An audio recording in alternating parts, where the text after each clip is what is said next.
of Koresh? Heroically with hubris. What?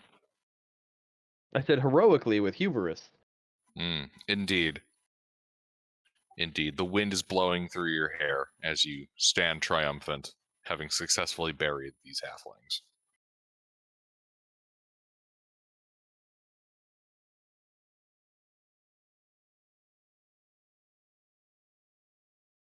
I think we're heading to the next deck.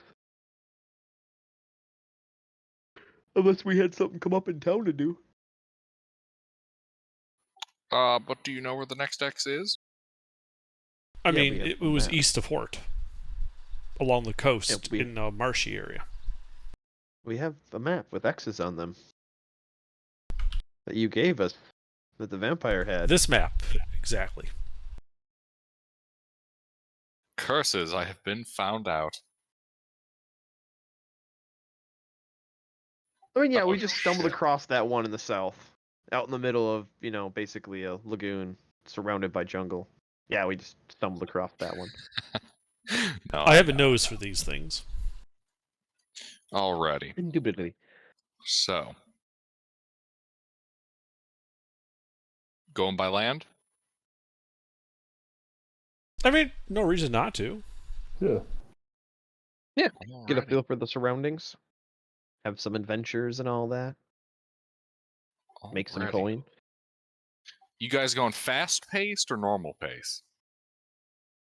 I mean, so far they've been ruined, so no reason to rush. Yeah, unless we go so fast we can like end up 100 years in the past. I think we're good at a normal pace. Superman these hoes. Well, we have to, go by the star closely, while going really fast through a wormhole. So, yeah, and I see another up there, so maybe we could swing up to that city and see what's up there.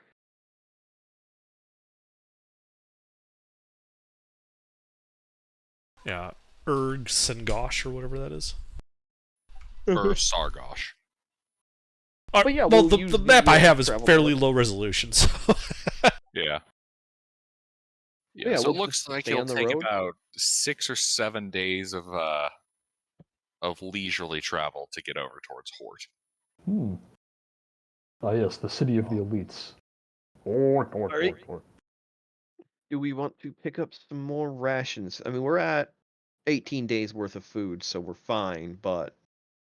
yeah, we got the funds for it. What are our funds sitting yeah. at? 3,400 gold. Or 3,400 gold. Not including what people have in their pockets. That's just the party fund. Huh.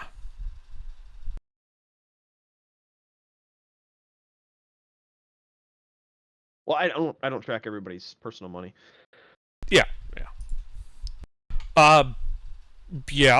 Let's buy 20 days worth of rations just in case something happens and we get caught out. Okay. So that would be... let's call it 140. Yeah, how much is 10 days of rations? One ration is 2 silver. So Right. it's 1 gold for 5. 2 gold for 10 days, got it. For I 2 might be gold, wrong. 1 person can eat for 10 days. Also, while we're in town, I know you were saying that they It's 5 silver. I knew I was wrong. Because it's 2 pounds, that's what I was thinking of. Okay, so how much So 1 does that gold is trans? 2 rations. 5 gold for 10 days. 5 gold for 10 days, alright. Yeah. while we're in Urkarash, because that's where we are, right? Yes. Would it be possible to sell some of these scrolls I have that I don't need? They're first level. Oh, yeah. Alright, how much do they pay per scroll? It's like, what, 50 gold? Yes. Okay. Easy enough. Selling my scroll of Unseen Servant and a scroll of Identify.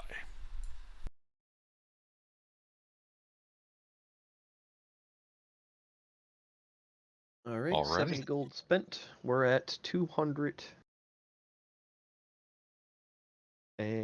we're at 30 days worth of rations for party. Okay, great.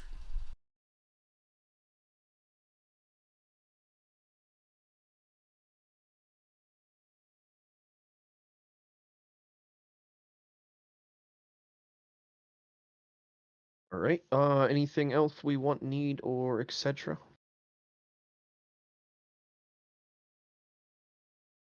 Oh yeah, could we see if there's possibly anybody that would be interested in some of the miscellaneous before we leave town? This is our current. God, where's my Discord tab? This is our current miscellaneous pile of crap. Lead we want to keep. The fossil we don't have any use for unless we can make. Well, I mean, do we want to grind it up and try hawking powdered bone as cocaine?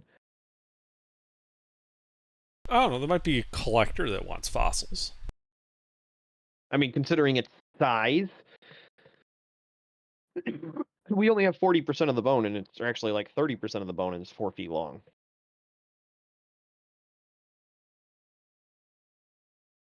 But yeah, the iron ash we're hanging on to for shits and giggles. Jade is shits and giggles. Ceramic body parts, we could sell off those. I forgot about them. Just miscellaneous ceramic that could be powdered up and used as fill and stuff. Probably wouldn't have much value, but ceramic's not easy to make. Acquiring a special kill and all, we just skipped that step, that's all. Mm-hmm. I guess you could use it for like gritting floors or something. Become Yeah, easier or to as walk a on. thermal barrier. Yeah, or that. If you ground it up and put it in cement or clay, it'll increase its thermal resistance. I wonder if you could make glass out of it. I don't think you can directly turn clay into a clear. I mean, ceramic is a type of glass. It's, vulcanized, or it's, cooked clay. I mean, if you can And, make glass out of sand, I don't see why you can't make glass out of other ground-up minerals. You silicate. can, it's just still be opaque. Yeah, it just has different names. Like Ceramic volcanic is glass in glass. the case of obsidian. Yeah. Yeah. Obsidian is vulcanized rock. It's minerals Glass that were once. generally refers to a material without a fixed crystalline structure. It's irregular. Most natural ceramics are glass of some form. Just opaque. So, yeah, I guess Under and I can go hawking real quick. Let's find a collector. Somebody who would be interested in bones. Don't care what they do with them. Just care if they buy them. Alrighty. I am currently running a bit of a brain fart. Underdark, what is typically the check used for that? For what? Finding a buyer? I've generally used persuasion. Persuasion, then. The skill challenge that he normally does is insight, persuasion, and then what's the other one? Performance. Mm-hmm. Yeah.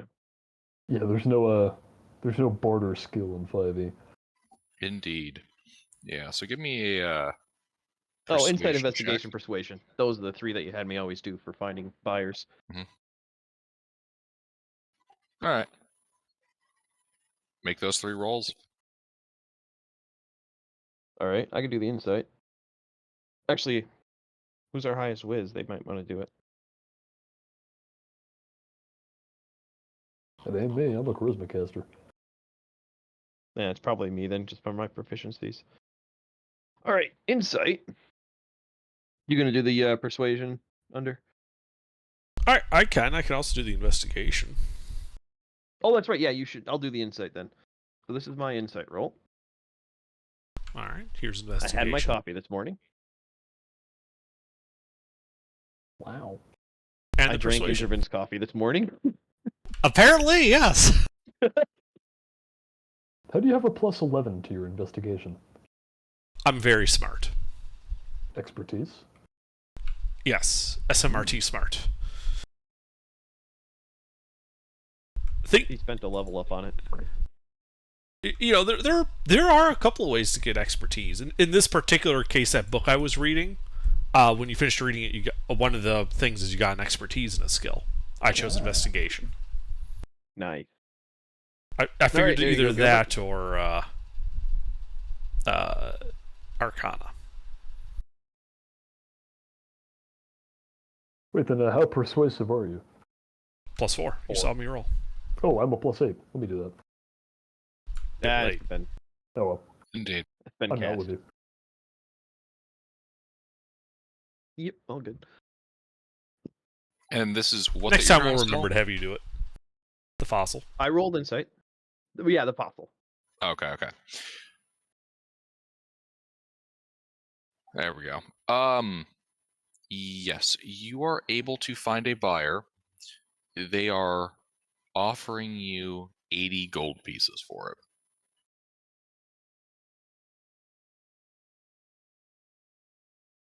Pete's with us, right? Yeah. Pete should negotiate the price. 80 seems a bit low. Yeah, as soon as I overhear that they're only offering 80, I'll be like, nah, let me... And then I'll try and sell them up on it a little bit, if I can. How are you trying to sell them up on it? We're selling, what, bones? Yeah, it's a giant fossil. It's 4 feet long, but it was 13 feet long overall. We just took the Okay. piece that was largest and whole. And who are we selling it to? Some dude on the street corner. Okay. Well, what's the Seems contest? legit. Why does he want Yes, it? you're selling it to, well, you're selling it to one of the nobility of Urkaresh through one of his servants.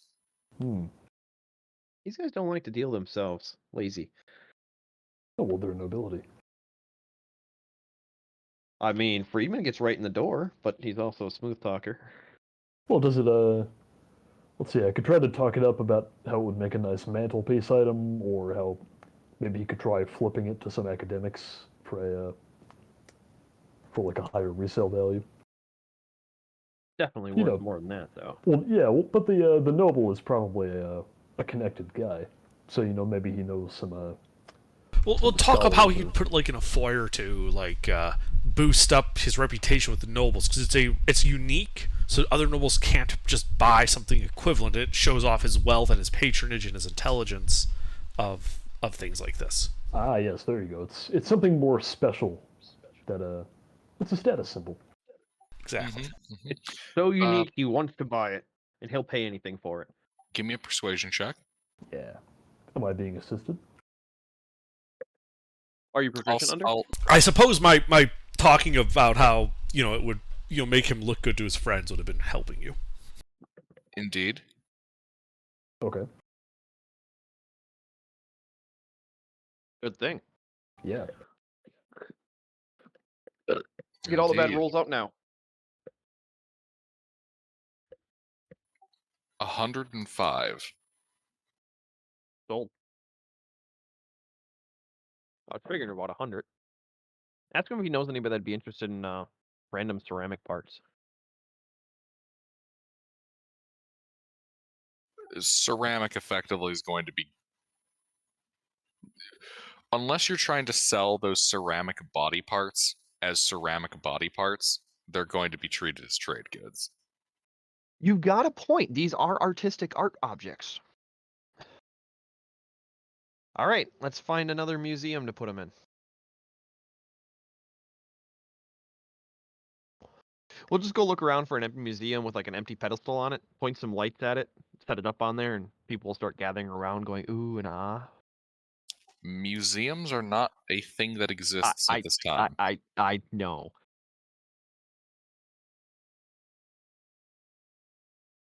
I was making a joke because there's a couple of college kids, they put a rock in a spotlight at an art museum, and then there's a crowd of people around it taking pictures of it.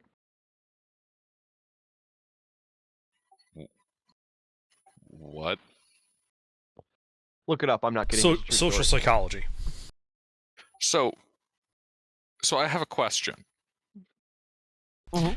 By this modern function of modern art, are you telling me that if I take my pants off, squat over the floor and put a spotlight over my head, people are just gonna go, "Oh, ooh, ah, modern art." It's this You'd be this better off doing that on a street corner, but that would probably work. See, It's like a street the performer trick thing. though is you have to look scruffy enough that they think you're an artist, but not so scruffy that they think you're a homeless man who wandered in. Because that will garner a very different reaction. This is literally the plot of an Always Sunny episode. Like they dress Cricket up in some slightly nicer clothes and use him to like pose as a tortured artist. But anyway, so yeah, selling the ceramic body parts as art pieces would actually be a good idea, because ceramic isn't, commonly used as an art item. It's probably used mostly for pots, etc. So having specific artistic style things would be something nobles would be interested in. Again, going on the unique aspect, it's not something anybody can buy.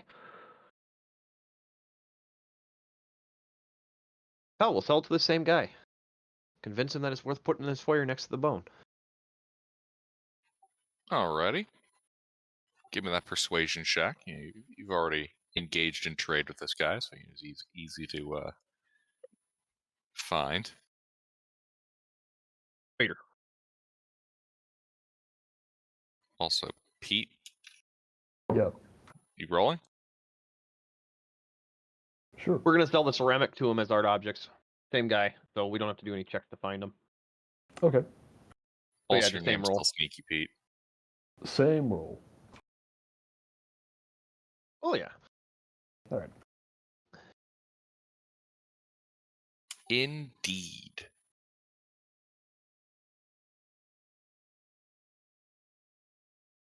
£100 of it.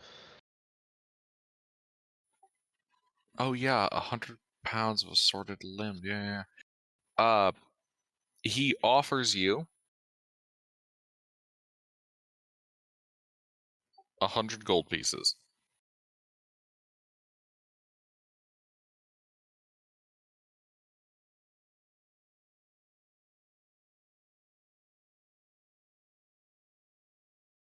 Well, that's my roll. Take the money.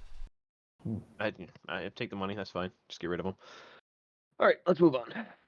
Quick, take the money before he So it's changes ours. his mind. Yeah, 205 total. Correct. 205 total. All right. I don't think we have anything else to offload other than those two things. You guys can look through that the list of miscellaneous stuff. Any other equipment that we want to stock up on before we head out on the road? Nothing comes to mind. I got food. Yep. Food and obviously water. We've got the barrels of water. I need to fill those back up actually. So 19, that's 0. Make sure that doesn't break anything. Okay, nothing's broken.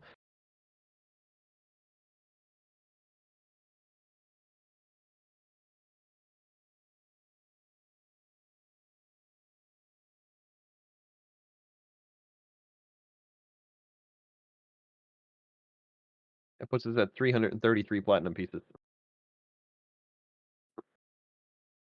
All right, on the road then. Mm.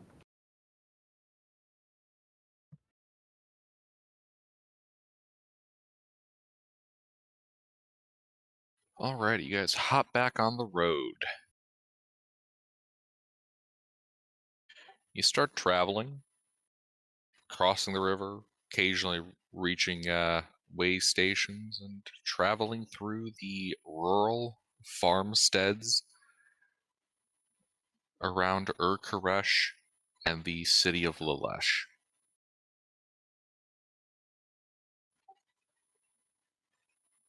Eventually, on your third day, making it out to the grazing land and plains that compose the northern coast in this region,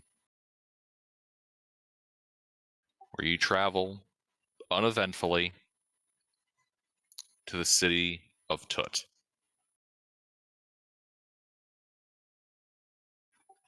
And then past that, through the rolling grassland,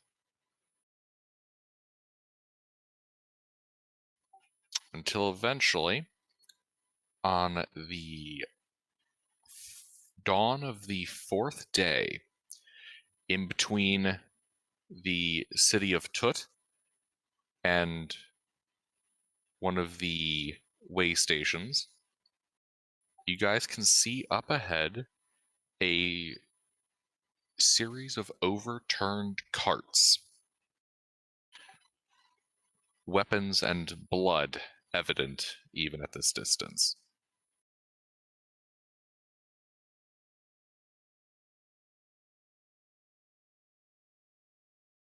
A number of bodies surrounding this caravan. Oh, do I see anything around it on the road? Not the caravan itself, off the sides, etc. Give me a perception check.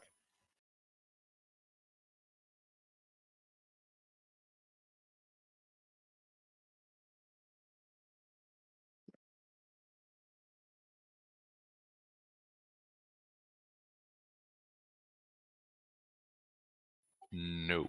The fields of dry, tall grass have nothing in it that you can spot. How many bodies are there?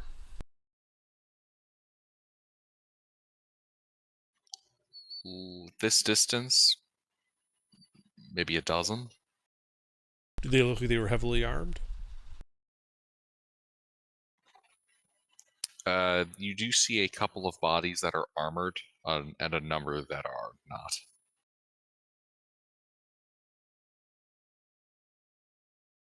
How tall is the grass? Let's see. I mean, in your case, over your head, the grass I'm itself five. is. Aren't you a dwarf? Yeah, I'm 5 foot. I'm a tall dwarf. Yeah, I thought you were shorter than that. In that case, you're about eye level with the top of the grass. The grass is alternating. So I shouldn't say I alternating, but could it's duck in it and about, hide. yeah, it's about Okay. 4 to 6 feet in places. Okay. I'll hop off and get closer on the side of the road.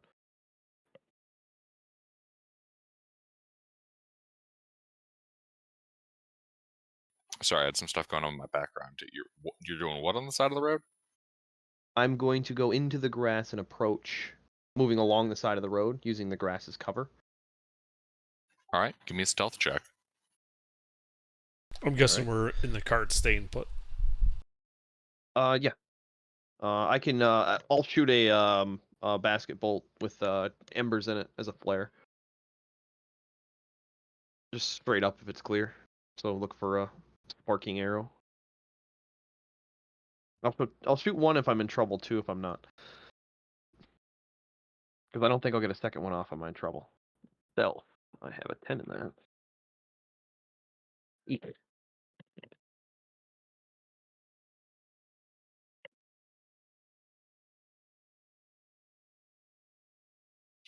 All right, you creep through the dry grasses up to these carts. Looking about, broken wheels, about a dozen or so corpses. All of the armored figures you can tell are orcish. All right. And in this region, what's the significance of that? I know that the different groups are somewhat segregated from each other, so seeing pure orcish army is strange to me, yeah? Indeed. The only orcish population in this region is the War Master Droom and his orcs. So this would be War Master Droom's wagon that got attacked by somebody else. Based on the stylization of armor, yes. Okay. Does it look like it's all clear otherwise, though? I'm not seeing anybody in the grass with me hiding or anything. You don't see anybody else in the grass with you. All right. The wagons and stuff look stagnant. There's nothing, no movement. None that you see? All right. I'll fire up 2 basket arrows as flares for the party to move in. Hmm. With embers in it?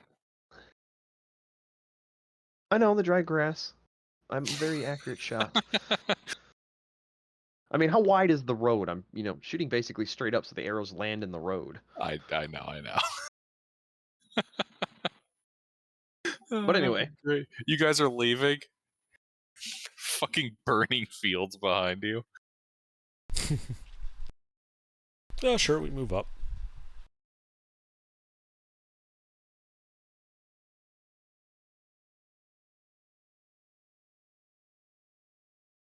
Yeah, it looks clear. Doesn't look like anything's been. What is the ground around? I suppose that would be more of a question for Intervin to ask. The ground and footprints, etc. Actually, no. Who's our tracker? Who's our survivalist? Because that would be tracking. Certainly isn't me. It's not me anymore. Oh, that's right. Oh, yeah, they're both not here. Kitten and Mister would both be high survival.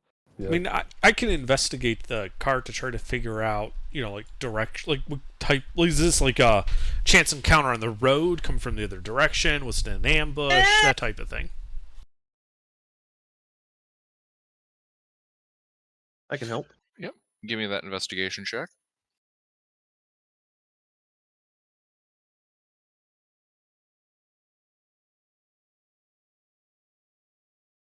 All right. So you're poking around, and there exists some obvious signs of battle. Whatever beset this caravan was using crude weaponry. Looks like a mixture of stone and bronze, given a couple of the broken spear shafts.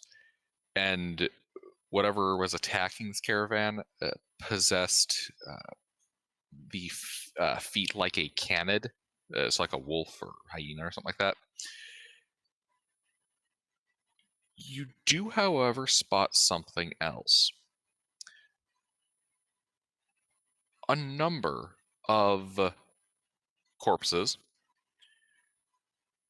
do not have not suffered a lot of injury. About 5 of these orcs were killed by what looks like some kind of short blade going in through armor joints and whatnot and piercing internal organs. These orcs do not look like they put up a fight or even notice their attacker. What sort of positions are we finding these bodies lying in? So, Are they just sort of strewn about the overturned carts, or? Yes. The ones that look like they were killed fighting the ambushers, the ones with the wolf feet, those ones died like they were trying to, hold a position. Mm. The other orcs and a couple of the servants that were guarding a cart towards the middle of the group were killed by that single well-placed blade. And are these wounds mostly on the front or on the back, or mix of both? Back, neck, and armpits. One of them got it in the backside. The wagons look looted? Yes. Well, specifically, the wagon that it looks like was in the middle that these people who were all assassinated were around. Is there anything different about that wagon versus the others?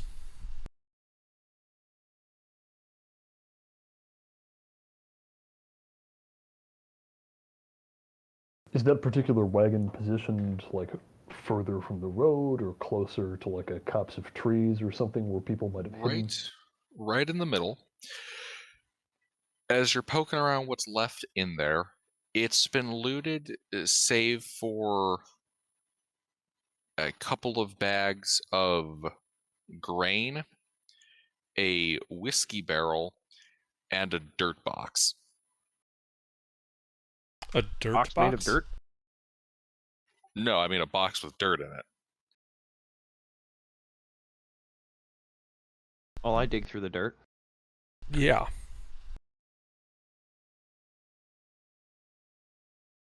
All right. Investigation check. Okay.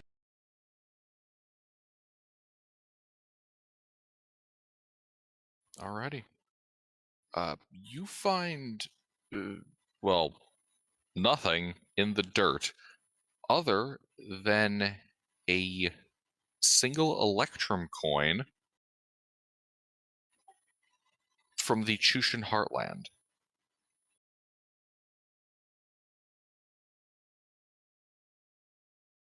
All right. An odd token. Where the bulk of you guys came from. So it's a coin from our homeland. It's not from the local mint. Correct. Coins travel.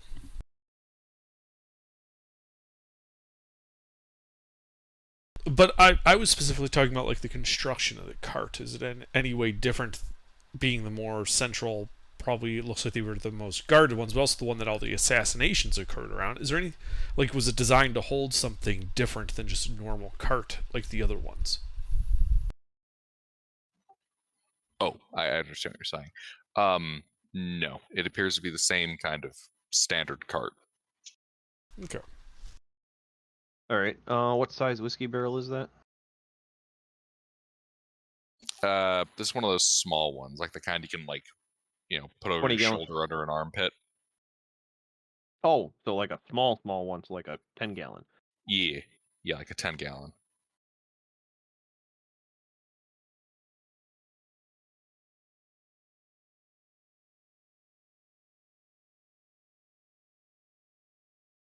Is there anything on the bodies that identification, orders, receipts, anything like that? Trying to find out who these people are. No, you don't find any orders or like dog tags or anything. Well, but also, like, did they have contracts, receipts, anything on them, anything that would identify who these people were? So for that, yes, you do find out what looks like the orcish commander of this group.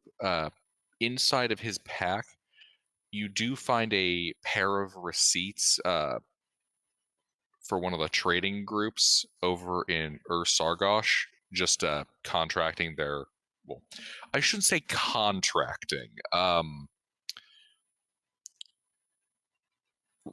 Royal decree, effectively, to commandeer them for a period of 15 days, along with a promise of payment. So this was some type of official shipment. It would seem so. Curious. Is there anything unique about this grain? You said there were stacks of grain. How many of them are there? 4. All right, just standard 50-pound bag. Mm. All right. Is there anything unique about it? Is it just or Koresh style, like the stuff we've been walking around through? Yeah, it's the local grain. Okay, so just wheat It or could whatever. have been trade good, could have been used for like the caravan's rations. All right.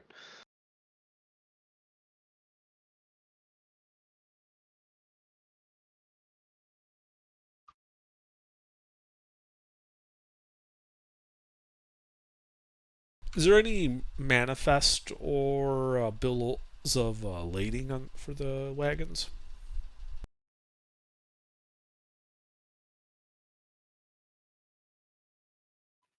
There is not.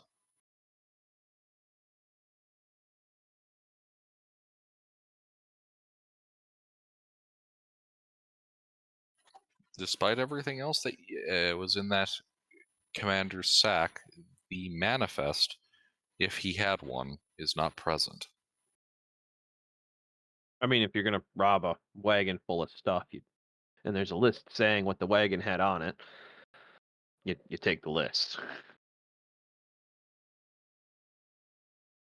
All right. Are the wagons salvageable at all? Yes. Of the 5 wagons, 4 of them are in good enough condition to continue to be used. One of them has a broken wheel. Okay. And there's That's no horses or anything around? Like those are gone? indeed. Okay.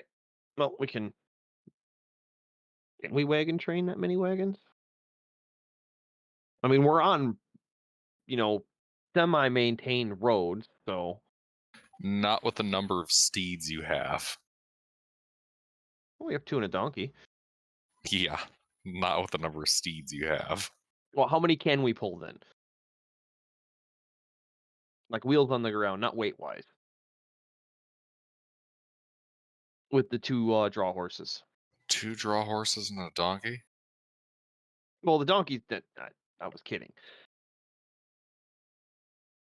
We have a donkey. His name is Dog. Well, I'm saying we have a donkey, but I mean, can a donkey pull a wagon? Because he just pull one by himself. All right, so let's see. Draft horse. The only thing the 5e rules say about is the wagon multiplies the weight that it can pull. Yeah, but Doesn't the wagon specify also has a how weight, many. remember? Yeah, yeah, it consumes some of the weight that it can carry. I know I'm tracking our weight. But Yeah, I'm looking over here because let's see. Draft horses having carrying capacity of 540 pounds. There's the wagon. if we split them up and chuck the cart and the broken one inside of the 4, have the donkey pull 1, and then have each draft horse pull 2, we can get these back to town. And then just chuck the wagon in, or the cart, the small cart the donkey's pulling right now. Put that inside of one of the wagons. It could probably be done. It's going to be a hard pull for your horses, though.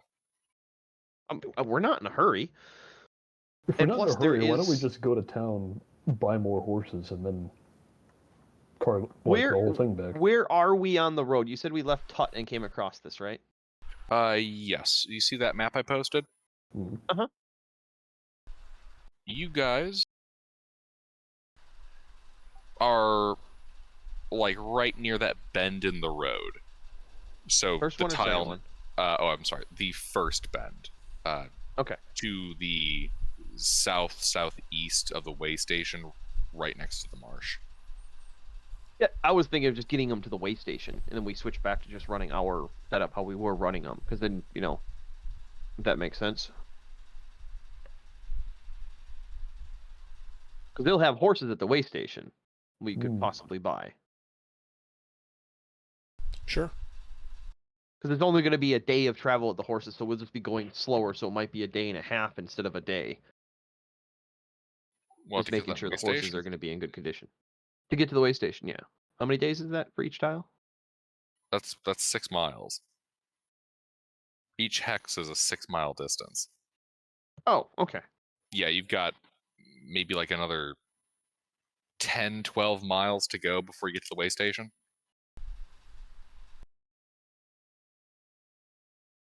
Yeah, and that's my goal. If your goal is just get this to the way station, you're going to be going a little slower. You won't make it there till just past evening, but it'd be doable. Yeah. Yeah, we'll most likely get more horses there. Oh, yeah, no, I understand that. We'll probably take some time before we leave tomorrow, let them recoup their draft horses, though.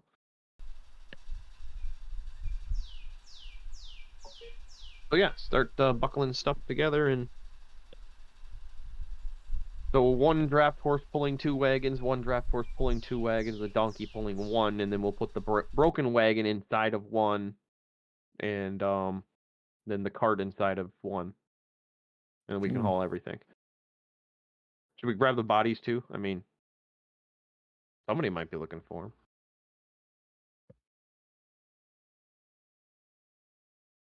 Yeah, probably bundle all the bodies up in one of the empty carts, bring it back to town with us.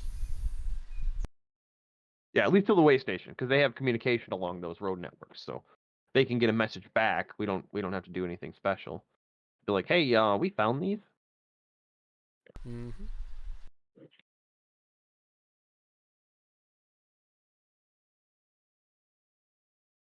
All right.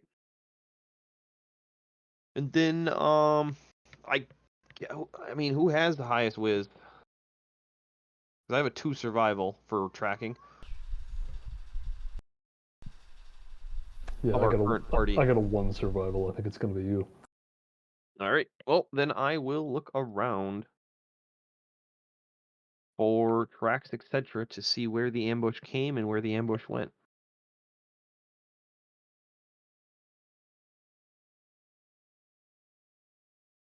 I got nothing. Indeed. The ambush probably came from the grasses and probably went back into the grasses. All right. Well, we should set off before we lose any more daylight. All right, let's go. Hmm.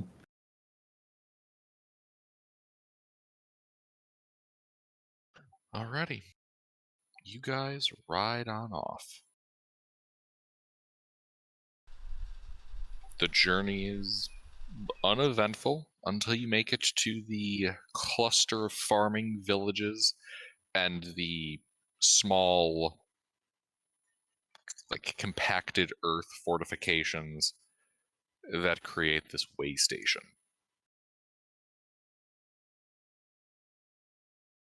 You can see a number of halfling slingers sitting up on one of the earthen towers. Right. What are they slinging? I want to buy some. No, slingers, as in slings and rocks. I know. Oh, not drug dealers. Oh, my bad.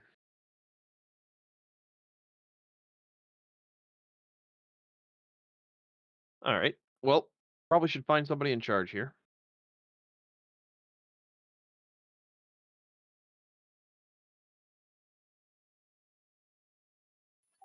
Alrighty, yeah. You head over to the fortifications. Looks like most of the guards here are halfling. Oh, they're short-staffed.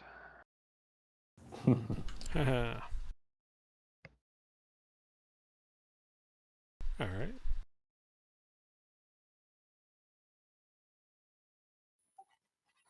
Hey, how you doing? What's your business here? Traveling. Unfortunately, on our way here, we came across some unfortunate sods who, well, they bit it and just came to see if there's anybody here who just wants their bodies, family and the like, or what. Also, they were part of a caravan that got attacked on the road between here and Thud. All right. You can see this halfling guards rather call back. You can see him signaling to gather more of the guards. They head over to your carts. Yeah, so usually pull the one cart back. It's just like we have all the bodies and they're stacked up. And we figured it would be a little bit better to bring him here for proper care versus just leaving him to rot on the side of the road. Yeah, whoever Oh, attacked them shit. looted everything from the carts. You don't say. Where'd you find the caravan? On the road between here and Tut. You know, X miles back. Yeah, give them directions.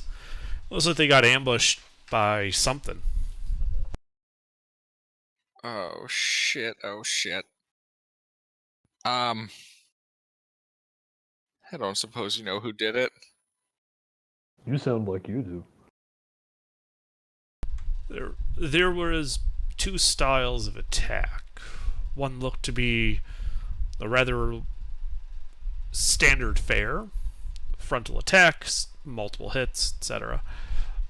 So, some of the bodies, however, showed signs of, I'd almost call it assassination. A single deep strike with a fine blade, targeting vital organs. no insignia was left behind, nor any tracks that we could find. Oh shit, these are Droom's men.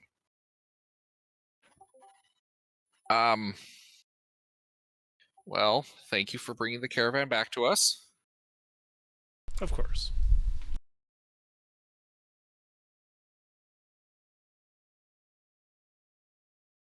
You happen to have a couple of draft horses we can swap out? Ours are pretty tuckered from that journey. Oh, yeah, no problem. You seem oddly distressed about this. More than would be called for if it was just normal banditry. Well, they did kill War Master Droom's men. I mean, look at these It's not orcs. that hard. They're some of the burliest people we've ever seen. These are professional soldiery. Yeah, but that's a matter of perspective.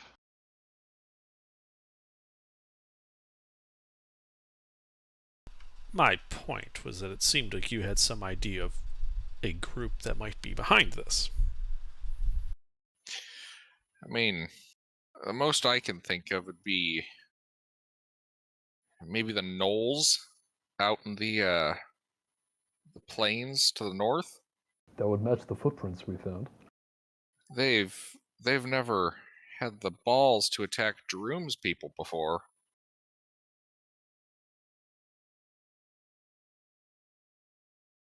Normally they'll, attack one of the farming communities, lone travelers, maybe an odd wagon or two, not a military escort. Gnolls are a tribal people, yes? I'd hardly call them people. But they organize themselves in small tribes. Yeah, I guess. I don't suppose you happen to have any contacts with them of a non-stabbing sort? Trade and the like?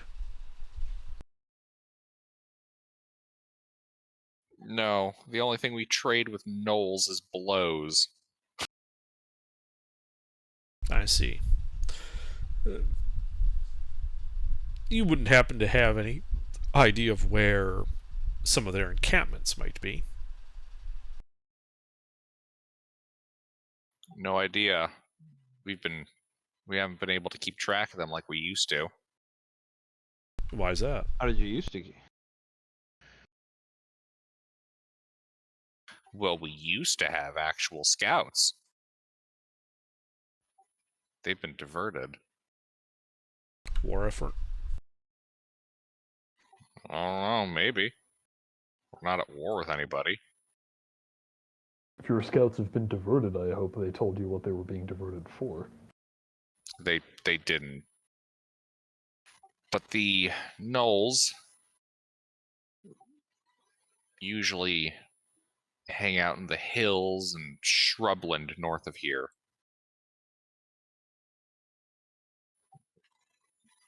They never go as far, though, as the mountains of Urlashala.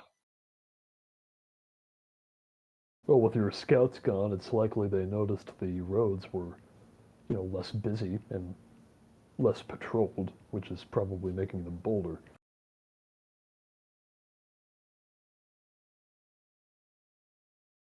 Could be. I don't guess as to their motives. Though why they would attack a heavily guarded military convoy is beyond my knowledge. I'm more concerned about, yes, lots of the hits and the footprints were typical of gnolls. Some of them weren't, though, and I'm wondering if something or someone is pushing the gnolls to attack when they in more organized, strategic manners. We didn't see hide or hair of any gnolls. We weren't attacked on the road here. I imagine random merchants and traders and farmers and the like have passed through here without reporting many incidents, right? It's not just us in this caravan that were the sole users of this road in the past several days. Well, it's used fairly frequently between Hort and Tut. Right.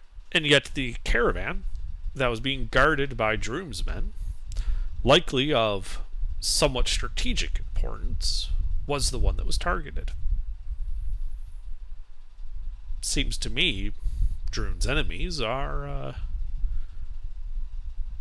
suborning some of your local problems to make them military problems. I mean, I don't know. That's well above my pay. But when you report this, if you relay such suspicions that this isn't just a random incursion you failed to deal with, but rather that you fear that you are now under deserted attack by the enemy, rather than being punished for some oversight due to lack of resources that's not really your fault, instead it becomes a military matter that the local garrison should come out and deal with. See the wheels in this halfling's head turning.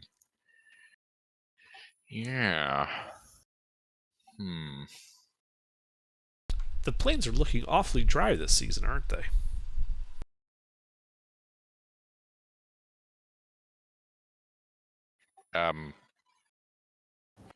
Yes? Why do you ask? That would be a shame if some of your units accidentally lit large portions of the plains on fire. Surely that would wreak all sorts of havoc with the gnolls that inhabit it.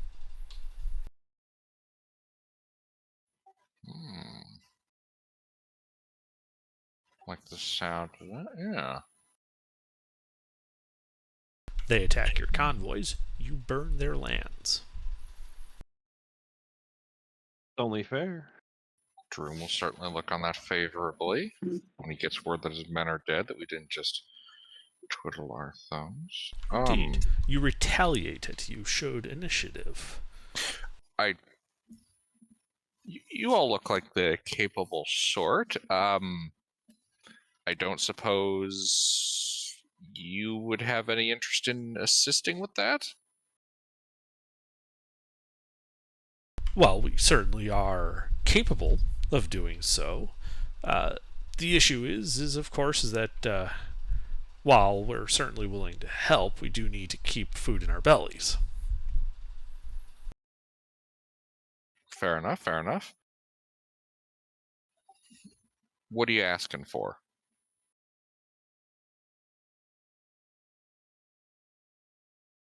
Well, I think that would rather depend on what type of assistance you were looking for. If you're looking for us to go north into these plains and find and attempt to deal with these gnolls, that's one thing.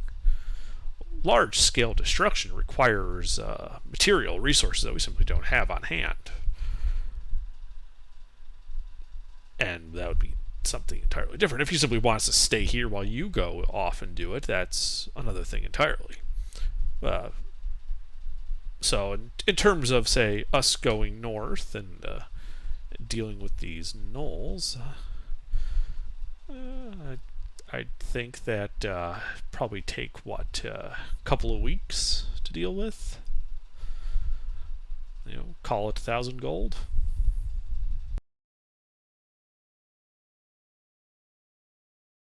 I was thinking something a little more open-ended, given how fighting the gnolls tends to go. Rather than paying you for an expedition, given that would be funds I don't have access to, I would rather offer you a bounty. Each gnoll scalp you bring me,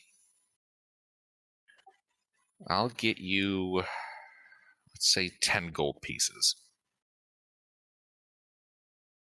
How about 15? Give me a persuasion check, Underdark. Most certainly. Underdark, your voice has gotten so deep.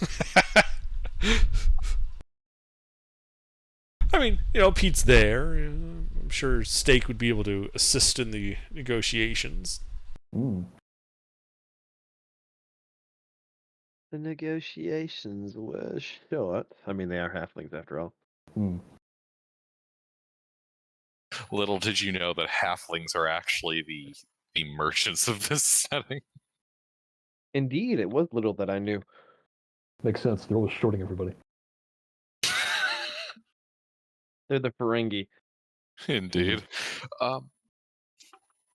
Alrighty. I can do 15.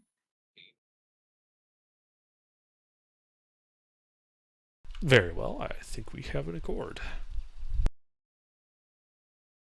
Do you happen to have any old maps that showed where some of their tribal locations used to be? Jumping off point. Not a map itself, but about what would it be? Maybe 40 years back or so. If you head north from here about a day or two, past the grasslands over into the shrubland, the Knolls had one point set up some hilltop fortifications. Well, close as they can do to fortifications. Around a big old cave. That might be an area to start. Makes sense. Well, we'll rest here for the night because I think it's probably close to the end of the day when we get there. Yeah, you said it would be late evening with the carts that we Yeah. were pulling. That said, before you all run off and get yourselves killed by gnolls, at least from my own experience, I wouldn't recommend just rushing into gnoll territory. The reason they're still around is because that hasn't worked for any of our forces. Well, we're no Tooks, so. Fool of a took. All right, your funeral. I think what my companion meant to say is we're not trying to disperse like a large crowd of them. This is going to be find their leadership, take out their leadership in a single surgical strike, and then get the hell out of Dodge before they realize just how fucked they are. Indubitably. Gnoll leadership. Well, somebody's running them that's Alrighty. clearly not a Knoll. I get what you're saying. Just don't get yourselves killed. Of course not. I would never dream of it. I have too much to live for.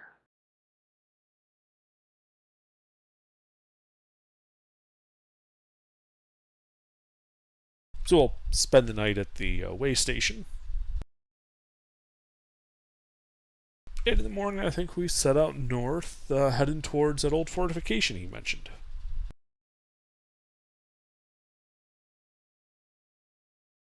Alrighty. Could I use the broken cart to make a stilt on our cart? To make a what? Like a elevated platform, a stilt, like a crow's nest, essentially. You go up the Oh, four yeah. corners from the corners of the wagon, and you Yeah, go yeah. elevated 10, 15 feet gotcha. up. There's no trees or anything, so we don't have to really worry about clearance, but having line of sight would be much more important. Unless you guys think it would be too easy to spot from a distance building something like that. I mean, it will be really easy to spot from a distance, but if we got somebody with good perception skills, putting them up there to spot somebody laying for us and wait is a good idea. All right, so yeah, we'll spend a little bit of time building up a little crow's nest. We're turning our cart into a pirate ship. Hmm.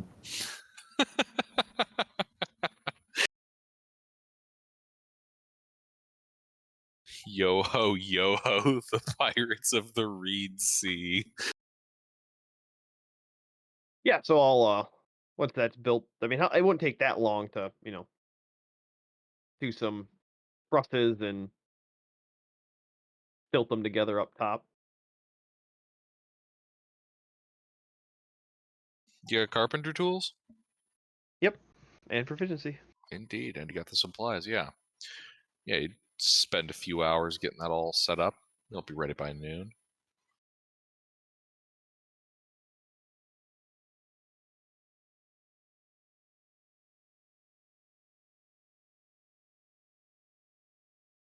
Is there a particular color scheme that people for Droom use, like his heraldry? We could borrow some of their armor. Oh, so they don't really have a specific color for Droom. Each of his, well, he calls them, they're broken up into war bands of varying sizes.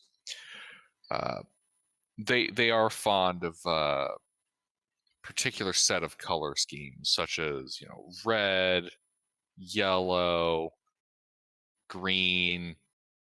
Allegedly, there's a purple one, but no one's ever seen them. That's the SEAL team. Right.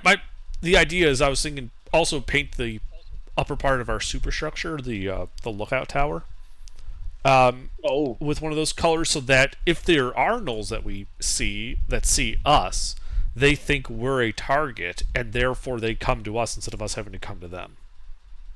Yep. Yeah, it probably wouldn't be hard to get some clay and rub it on the wood to make it more red, or blood if there's any animals. I mean, paint is probably available. It's a great way to protect wood from the elements. So if this is a permanent way station, they probably just have paint. Oh, good point. Yeah, we'll go bug the halfling for some red paint. Because it makes our wagon go faster. Yes, and the spoiler we're putting on it helps too.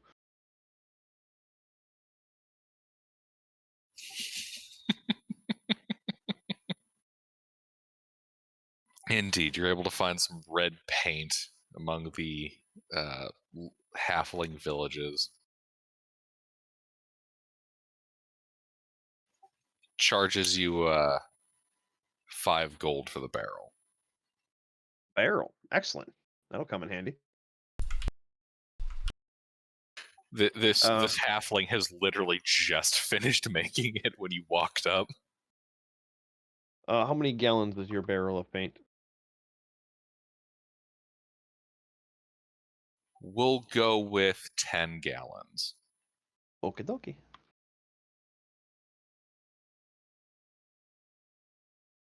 We have so many barrels on our wagon.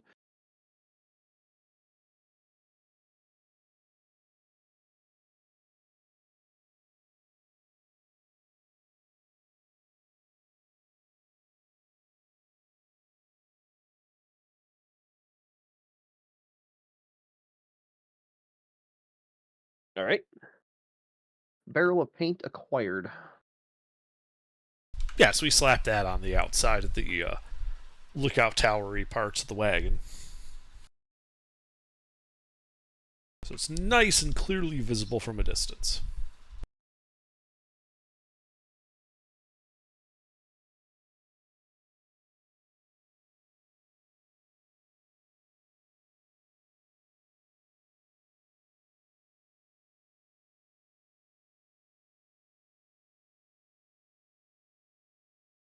Indeed. It's all set up. It looks like a Zoggen good cart. That's right. All right. Well, I will hop up there, put on the off-road tires, and away we go. Yes. Tires?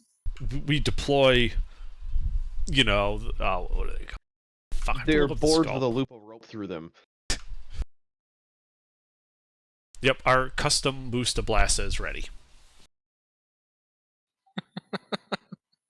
Basically, they're boards that are imagine like a rope bridge, and you sling that around like you would with a chain tire, and then you have loops of rope that you tie to it so that it has better stability on soft soil. Since we're going off the road, Uh-huh.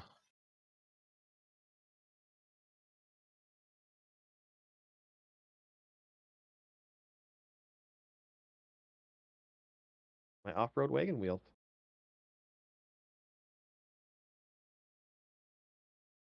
And then also the Alrighty. boards will tip and slide back and forth on uneven ground, whereas the wheel would get stuck. Yeah, I'm gonna go with that's not consistent with the Bronze Age. A tracked off-road wagon with a lookout tower on the top. Yeah, I'm gonna go Get a with ballista that, up there, kind of put in like a turret. Oh yeah, that's a good idea. Do they have any ballistas laying around we might buy off of them? No. No, and you're not putting tracks on it. That is not Bronze Age.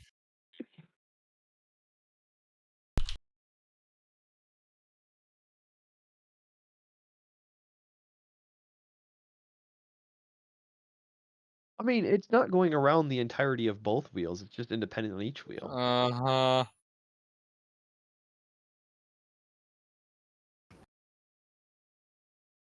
It literally just makes the tire wider. That's it.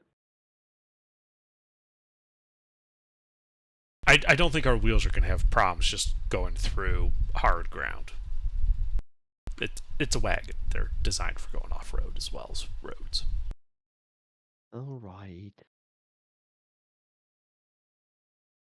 Alrighty. Fine. So you take your watchtower stuck on top of your now painted red trading cart. Red wagon, yay! Yeah. Man, seriously, one of you turn into a giant and pull it along behind you with your little red wagon.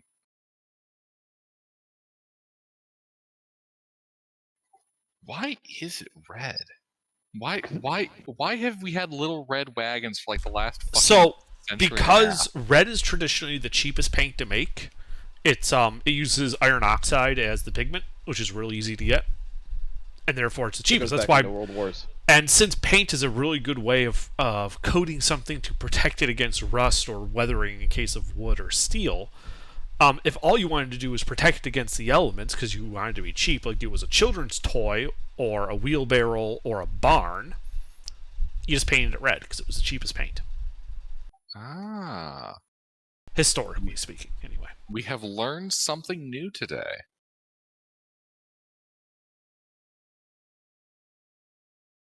Indeed. So your little red wagon and your party set off into the grasses.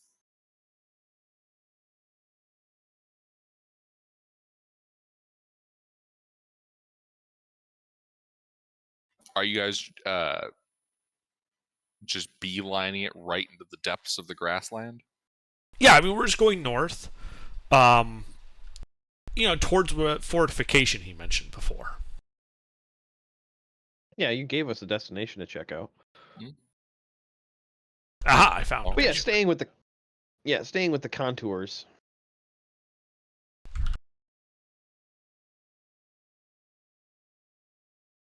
Oh, we got to build that. That's definitely Bronze Age. No. No, it is not. But it's real cool looking. It is.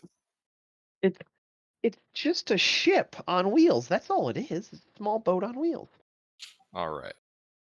So, you guys going fast paced or taking it It's slow? normal pace. Alrighty. Well, Well, someone's got a let's- reason to go fast. And we're not in a hurry. Let's cover that first day then. So, who's navigating you guys as you travel across this great grass sea? I mean, probably me. Probably. You don't want me to use my sense of direction. Well, it's not so much a sense of direction. It's the line of sight. I wouldn't have much difficulty, navigating via land point, right? Are you kidding? Like- it's a literal field of grass. We're as far as the eye navigating can across the open plains of Nebraska. Yeah, You'd be able to keep the Rockies behind you. Fine, Kansas. You'd be able to see the Appalachians ahead of you. Doubtful. Well, remember, I'm elevated, so I can see the horizon. You know what? Let me do some math here really quick. 1 second. Or if you want to have a bit more picturesque look to it. Yes.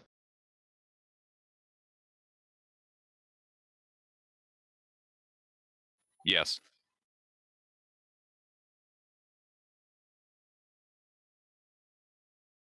All right. How tall are you? Well, I'm sitting 15 feet elevated, plus, I'm seated, so let's say I'm 20 feet in the air. Just an easy math. Well, yeah, because the thing is 15 feet off the wagon is elevated, so we'll just go 20 feet for easy math. All right. The horizon is 5.5 miles away. All right.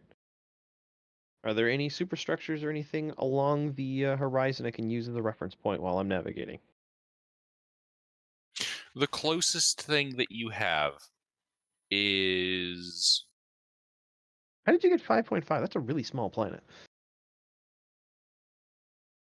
I used a distance to horizon calculator set for Earth. Huh. Yeah. I guess I'm thinking naval is like 12 miles you can see from ship, but that's you're also a lot more elevated. Yeah, ship, you're typically a lot more than 15 feet off the sea level. Yeah. Oh, no, yeah, that does sound right. All right, so is there anything that I can use as a general landmark to help navigate every 5 miles? Way off in the distance to the north, you can make out a little bit, maybe, of mountains. Okay. I'll use those as a reference so I can keep going north. And I suppose there's actually also a little bit over to the east as well that you'd be able to see from this position. But And we do have navigator's tools. I might not be proficient, but I can at least use Yeah. the compass from it. All right, so checking. Let me roll. Survival? Yep, survival. Alrighty. And another.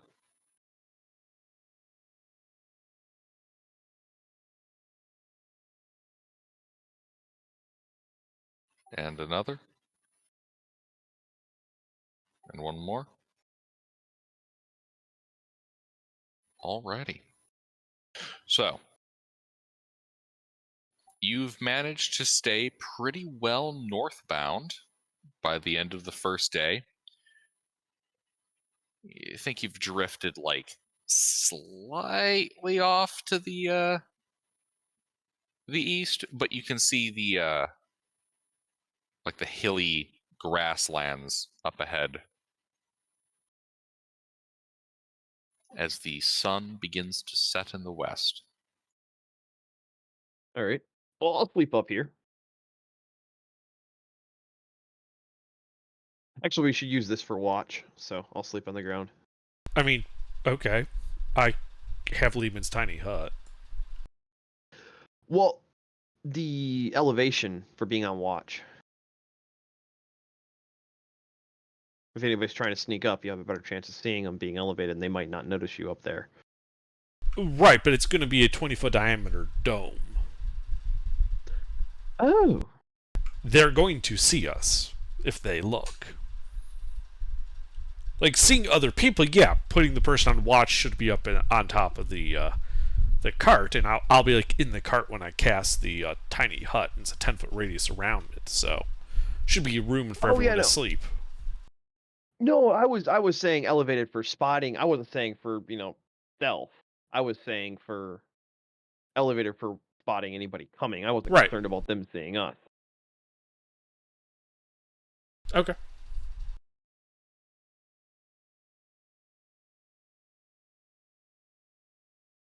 Also, a reminder to the DM that when we take a rest, we're in the hut, and we're taking our rests like in and around this wagon, so that it's inside the hut as well. Hmm. Pull the donkey up alongside, tie them together. Gotta be careful. We can only have 9 creatures inside of it. Alrighty, and when you finish your long rest, a Marut shows up and serves you for putting up an impermanent structure in this zone. What's the Okay. fine? Your life. They take zoning law very seriously out here. Alright. Nobody complained about me burying the halflings on the random hill. That wasn't zoned as a graveyard.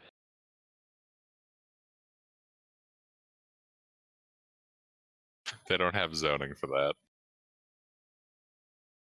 All right, setting up watch then. Indeed. What's that watch order? Well, I only need 4 hours for a long rest, given my elfishness, so I can take 3 and 4. Okay, I was actually putting you on 1 and 2, but I prefer I 3 can and switch 4. that up. All right, and then who has our next highest passive? I have an 11. Nash, what's your passive? 14. That's him. Kitten, 0. you have a 0 passive perception. He does while he's in the car. Oh wait, it's a 1 because it's +3. Because I'm proficient. How does he have a 1%? No, you're passive. Your passive would be +10 on whatever your perception roll would be, so it'd be 11. Alright, So yeah, this Nash then. Yeah, Nash is it. You're fine. So it's just 11.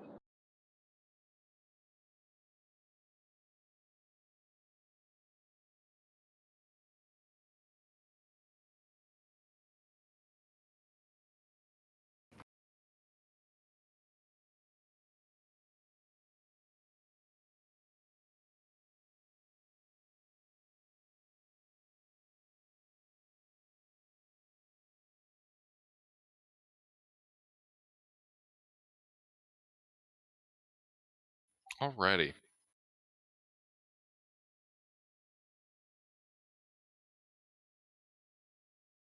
So,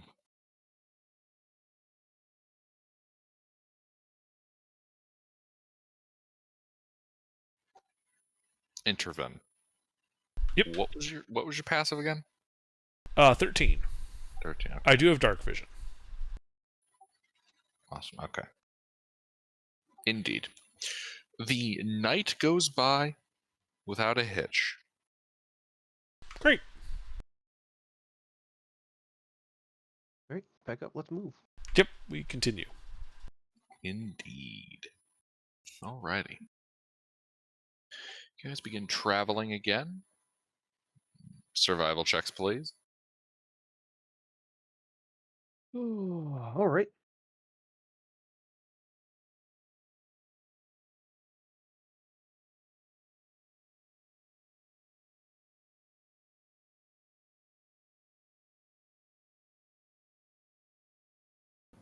More? Less? One more.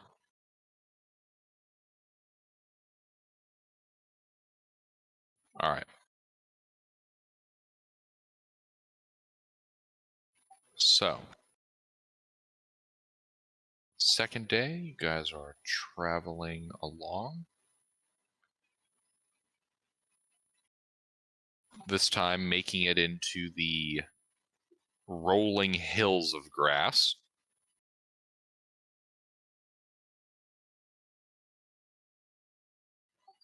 Occasionally in the distance you can see herds of antelope.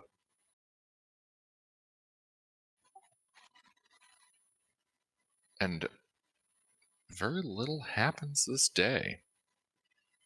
As you reach the edge of the shrublands. All right. What's the landscape turning into? Hilly shrubland.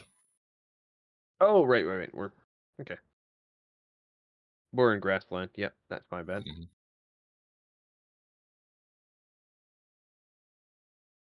All right. Does it look reasonably navigatable?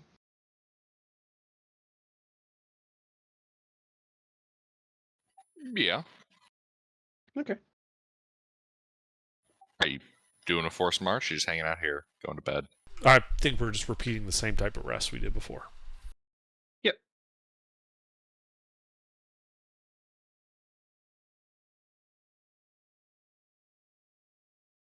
Alrighty. And now that we're getting closer, I'll set up the torches. The circle of alarm. You're gonna have to run that by me again. What's up? The 5-foot pole. Remember, I cut 10-foot poles in half, have them coated in oil, and then a string 20 feet long on each of them to tie together in one long chain. To Yes. to form a perimeter that can be set on fire and will light all of them at once, or well, from one ignition source. Yeah, you're just wrapping that around the edge of the Lehman's tiny hut. Oh no, there's 60 of them. They're 20 feet long. I'm gonna put it, 20 feet, 30 feet out from the tiny hut, so it forms a large perimeter. Okay.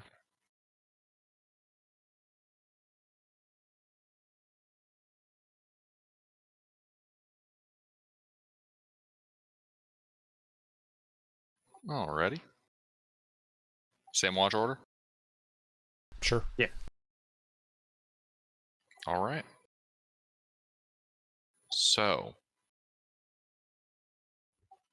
Nash. During your watch.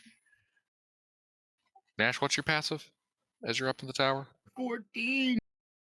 Alright.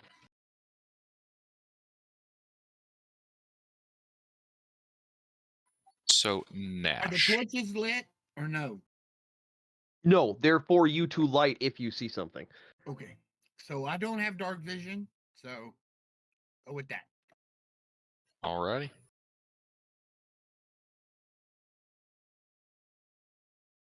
But you So- can also hear.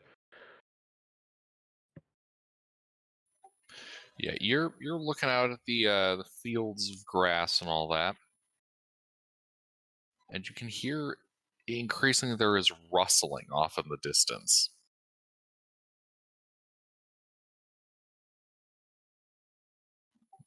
The occasional bit of movement that you can see with the moonlight between the cloud cover. There is definitely several somethings out there beyond your perimeter.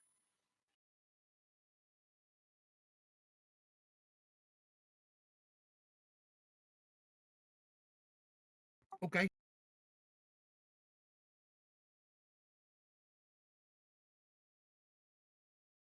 Over the course of this watch,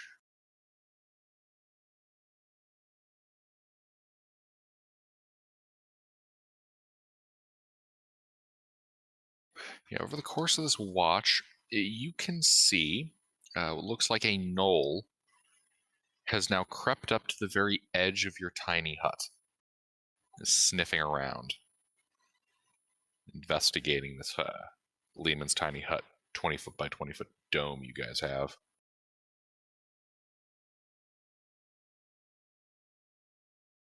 Or Just it looks one. particularly. Mm-hmm.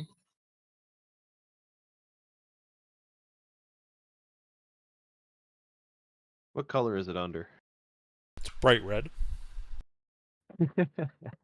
Not that I could see. Tiny hut's opaque.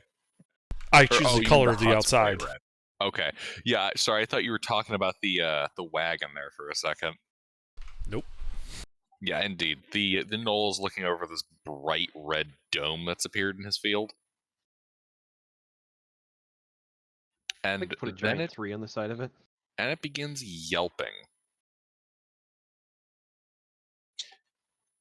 You guys wake up to this, but the the night air around you, all you guys, is beginning to howl and yelp with these hyena-like voices.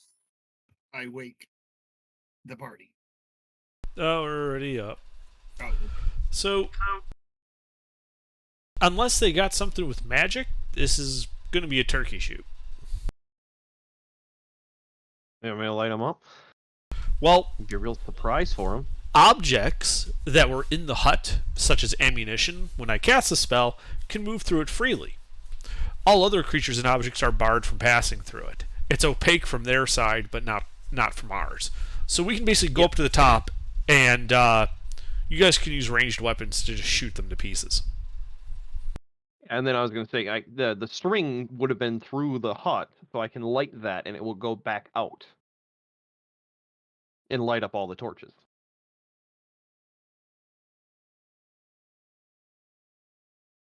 They're only 40 feet out, so it's only, let me do the math real quick.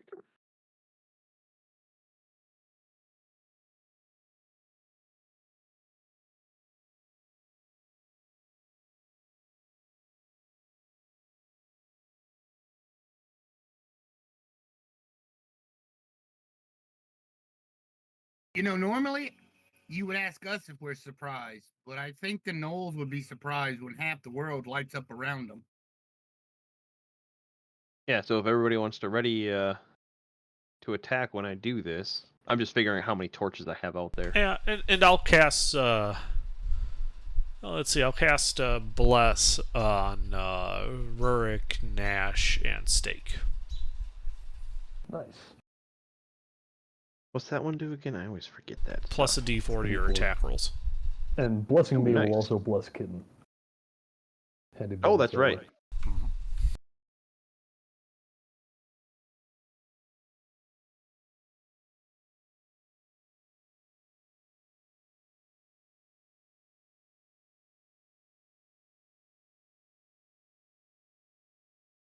Yeah, there's it would be 10 torches outside, since I only put it 40 feet out from the center of the hut. There's 10 torches that'll light up when I light this. Because we can vary the length. You'd only need 4 torches technically to surround a, No, that doesn't make sense. That does not add up in my head. Whatever, 10 torches. So, is that all right with you, Gilbert? The string being inside the hut, I should be able to light it, and the fire will go out. Yeah. All right. You Yeah, guys want me to Gilbert. light it up? Asking the party if they're ready. Everybody's here. Yeah, I'm do it. ready. All right. I strike a match or a tinder on the oil-soaked string. It fizzles and goes outside, connecting Indeed. with the torches. It lights up, the torches light up, and a ring of fire 20 feet out of the edge of your red, tiny hut ignites and begins catching the tall grasses. Oh yeah, that's fine.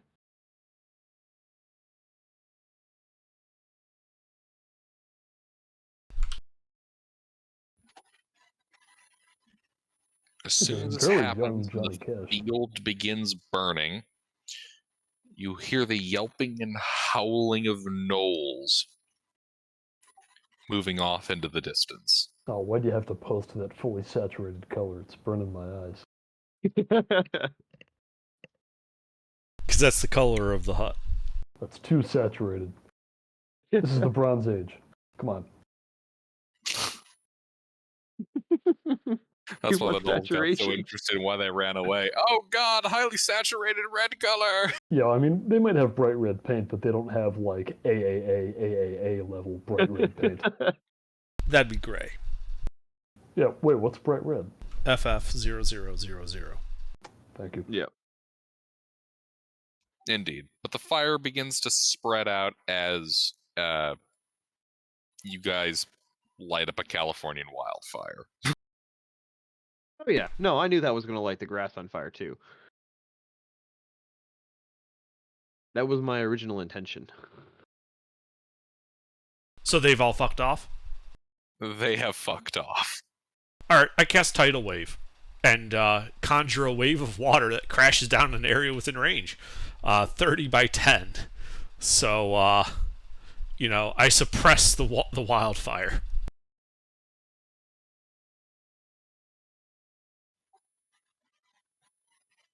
You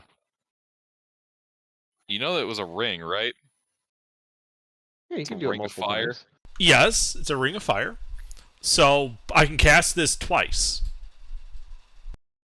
And then the rest of it we can get with like prestidigitation and normal effects. Gotcha. Fair enough. Yeah. Yeah, you begin soaking down the grass with your tidal waves. Now that I think about it, probably should do that first, and then set up the torches. No. It's a Yeah, third less level effective. spell. I'm not casting it before the rest when we might need it for something else. Yeah, good point. All right, so they fucked off. We subjugated most of the fire and can go out and get Yeah, the rest. and then I mean, we probably have big, early strong on. guys and barrels of water, so Yeah. And then I can just sit on the turret and then just it's a cantrip shoot streams of water out to start suppressing it around, but it'll take longer.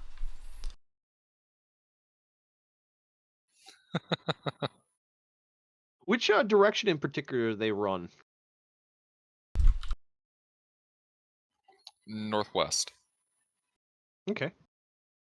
I will note that and pick that as our direction of going. Mm-hmm. Yeah, in the morning we'll just follow their tracks. Because in their panic, they certainly weren't going to be able to be stealthy.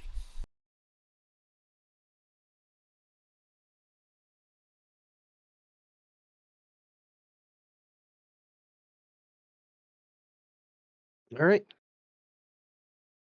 So yeah, we spend less than an hour suppressing the fire and go back to bed. Indeed.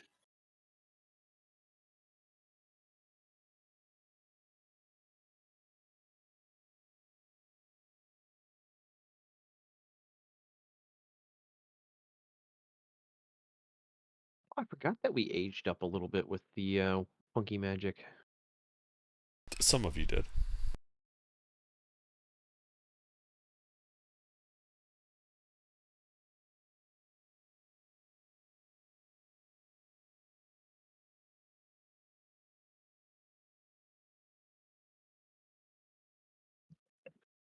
So Nash resumes his watch. Does anything else happen?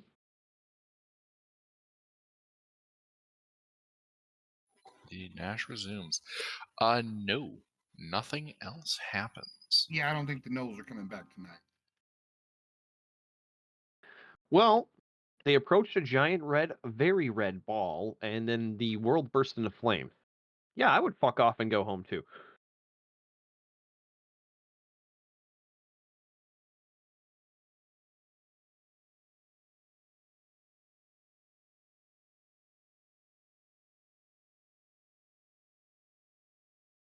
But yeah, the next day dawns.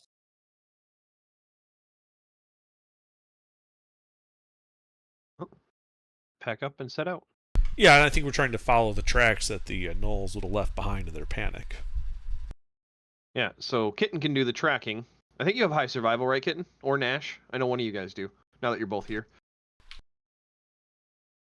Well, I'm proficient in it, but I have very low wisdom. Oh, okay. Nash, what's your survival? I am proficient in it, and I got a +4. Better than me? All right. Nash is driving the cart. I'm just on lookout. Give him the compass and stuff. Can I assist for advantage? Oh, yeah. He's proficient, right? Yeah, he is. Yeah, Okay, he yeah. is. They get it from Barbarian.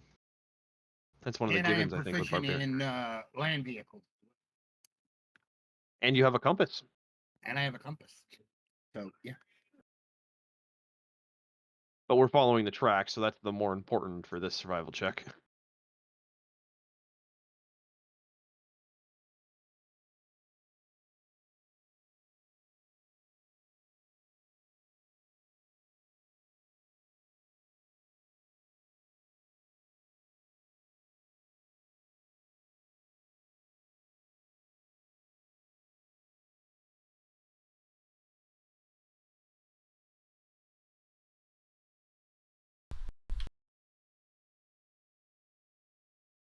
I think he knows their shoe size. They don't have shoes. But one Indeed. had a bad foot. He's got a missing toe. Yes. Yes, he is. Yeah, you're following these tracks. You think this was a good, probably 30 gnolls.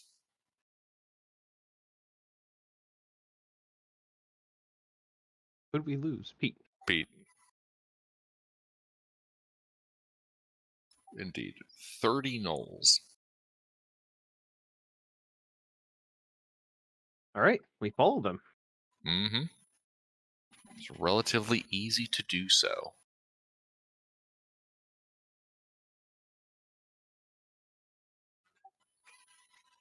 It's about 2 in the afternoon when you come across it. At the end of a depression in this area, you can see a kind of wrought out of a rather rocky hill, a mixture of worn stone ruins.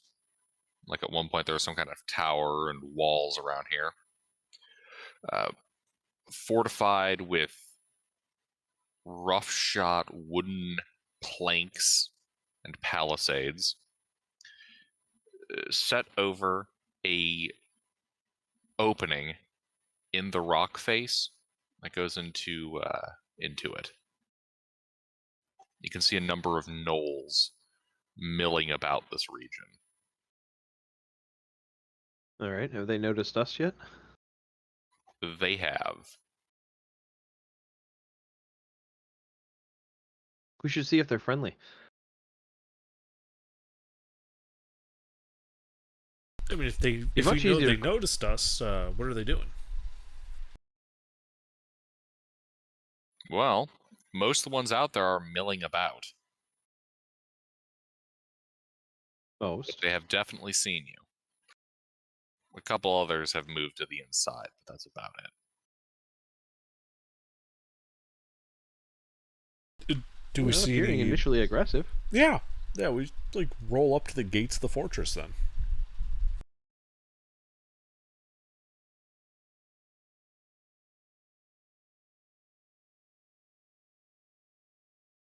Is there any posted guards or anything? As you're approaching, yes, actually. Rourke, you are able to spot in the shrubs and rocks that kind of surround this depression. You can spot something like a dozen more gnolls concealed in various I guess we could call them hunting blinds, would be the best way to put it. Well, we are surrounded. That's really unfortunate for them. Yeah. But they don't appear to be initially being hostile. There's just a couple hunting blinds around our flanks. Kind of nodding in their direction, not pointing at them or anything.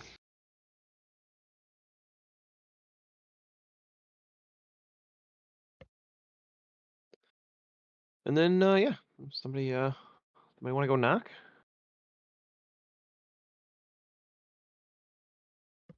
Well, is there like an actual gate like blocking us? There is not an actual gate. So we can just roll on it. palisades. I'd say we just keep rolling up until we can't go any further. All right. You guys roll past these gnolls and into the open area. Well, the opening of the cave. Inside, you can see in this kind of half oval shape, the stepped sides of which are covered in stalactites and stalagmites and a number of gnolls. with spear and shield in hand. Towards the back of this, on a mound of loot and trash, you can see a large, white-haired, armored gnoll. Its fur stained with gore.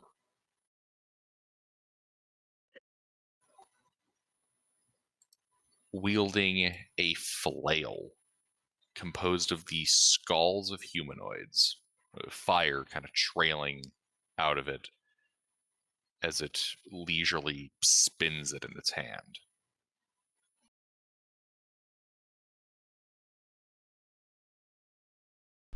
Greetings!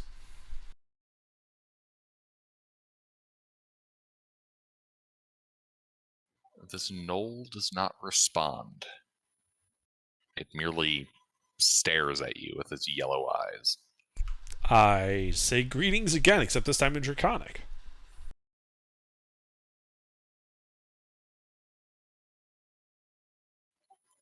Through gnashing teeth, it says something to you in a rather harsh language on the ears. Do you know Abyssal? No, just infernal, so I would recognize it as abyssal, but not enough to understand what he said. Indeed. I know Abyssal. Oh, he knows you do? Abyssal. Oh, what did he say? You've come a long way to die. Well, then I'd respond back, and Abyssal's like, well, you've waited a long time to kill us.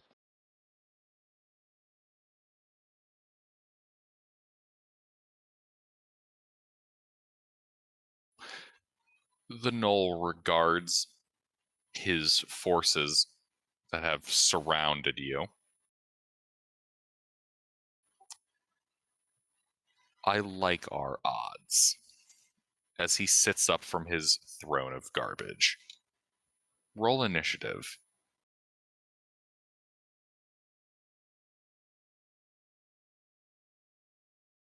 I too like our odds.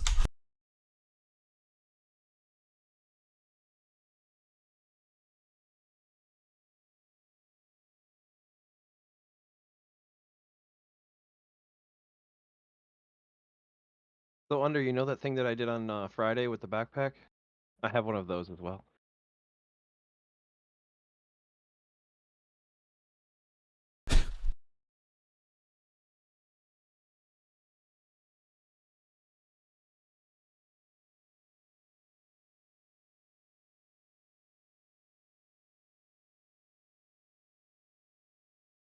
Except for I had canvas sacks, which is much more convenient.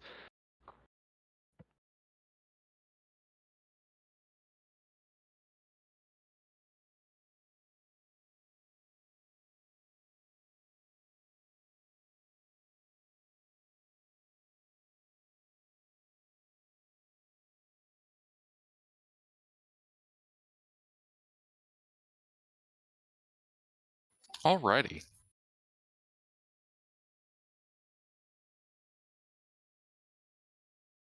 If someone could put that in order.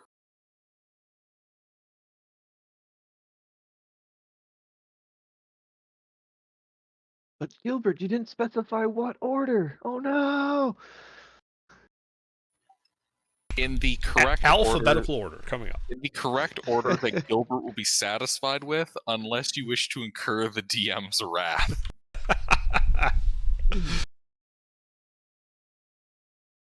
Kitten. It's your turn. This large white gnoll has stood up on his mound of trash. You guys are surrounded on 3 sides by gnolls. Mixture of melee and ranged weapons. Do any of them look magical? Or like magic casters? No, there's none that are walking around with, like, chanting, going wololo. And how far away is the big boss? 20 feet. Oh, let me get you an image of him. He's within smiting Okay, range. so yeah. He has you said he has heavier armor. Indeed, this one is armored with gore-encrusted bronze plate. Ah, plate wearer. Not like actual plate, but plates. Ah, okay. So probably closer to like scale mail. Yeah, something like that. Like overlapping plates. Yeah. It looks mostly scavenged. Yeah, no, I mean that makes sense. They're gnolls, so they have a much awkwarder shaped torso, so they're probably putting pieces together to make armor that's how do the rest of them look armed wise, Hold like on. armor wise? Do they Oh, the rest Okay. of them are... No, that's fair. I should probably be describing it because it's his first move, and he might want to... Yeah. Most of them appear to be wearing leather armor.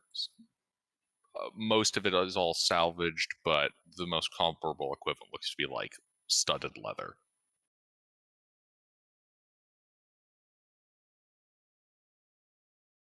Well, I walk up 10 feet, rage, and recklessly stab this guy, the big boss. Mm-hmm. Twice.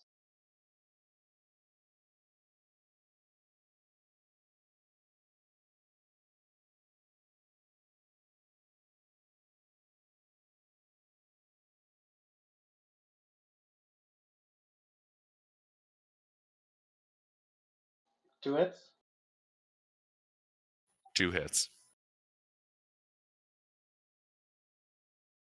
I will re-roll the 1.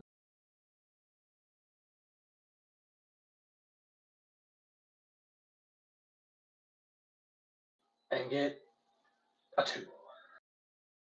Hey, get something.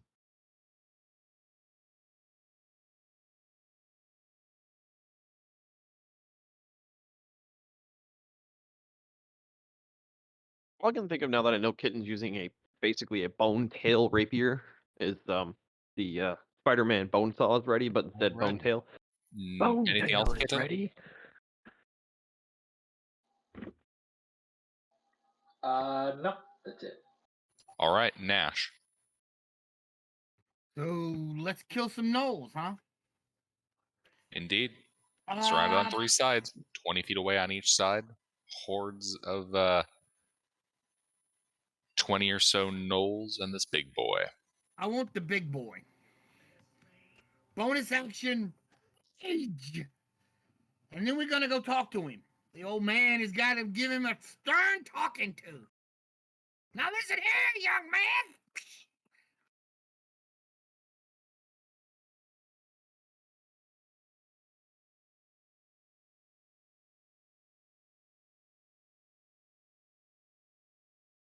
Is that hit? That hits.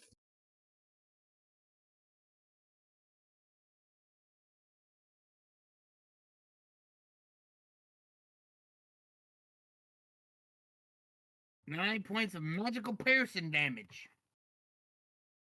And just for good measure, I'm gonna hit him again. All right.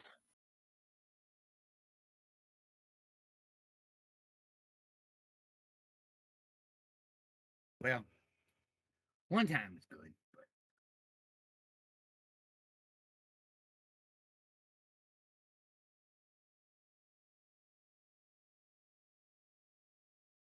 Anything else?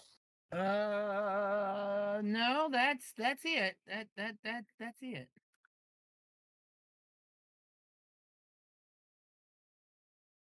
Alrighty. These guys. The hunters. Well, they're going to knock arrows in their longbows and open fire. They'll be shooting at Rurik. All right. Does my crow's nest give me partial cover? No.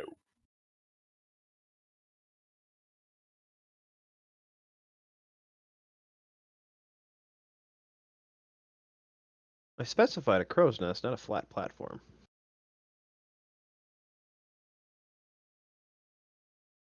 Mm-hmm. Are they Yeah. above me? No. Well, okay, let's see. Angular just. I suppose this can give you a small amount of cover. Was it half plus 2 AC? Yeah, that's half. Yeah, let's say it's half.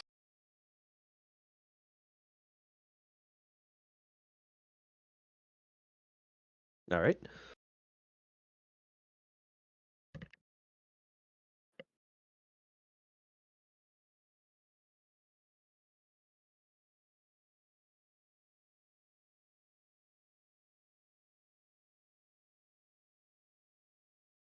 Three hits. 3 hits.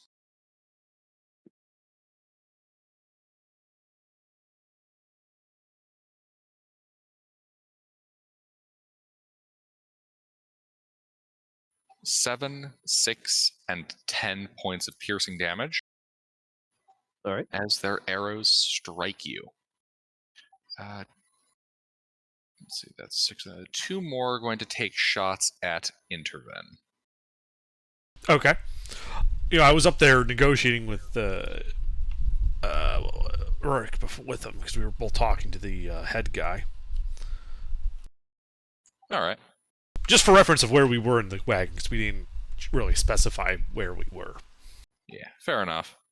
I'm not a melee person, so I'm not going to be in the, assault ramp portion of the wagon. I have a feeling a 9 and 12 don't hit you. Hold on. I will shield to make those miss. What?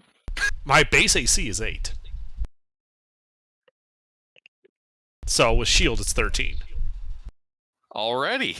Okay. Indeed, arrows striking all about the perch. I mean, I suppose if I had half cover, then I really only needed it for the 12, but... But you'd rather Big not. boy. Well, big boy gonna make some attacks. Let's start with... yeah, this has reached 10 feet. So we're gonna go with swinging his flail at Kitten.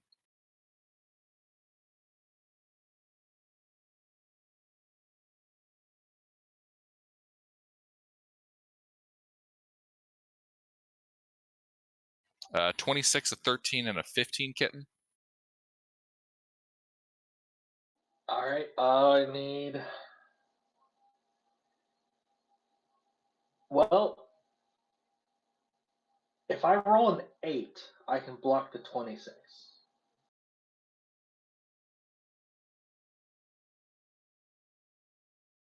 All right. Well, the 26 hits.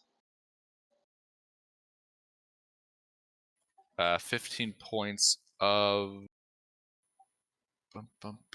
bludgeoning damage, and I need a wisdom saving throw from you.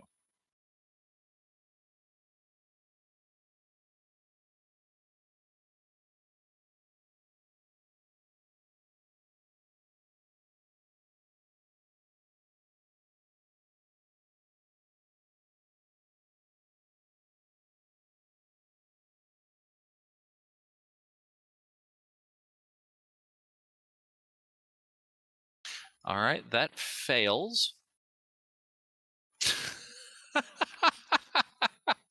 The target must use its reaction if available to make one melee attack against a random creature other than the Flind within reach.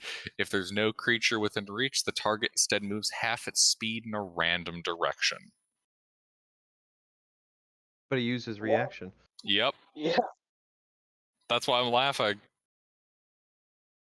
So nothing happened. Indeed.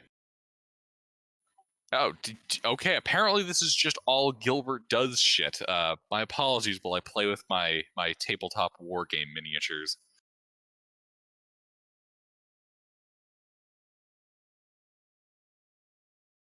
I mean, all your DMs are together, so that's nice for you. Mm-hmm. Alrighty. Well, these little fuckers. Well, okay, we just got Hayes and Rick and yeah. All right. Well, of the rest of these little fuckers, they are going to. Oh, we'll have 6 of them.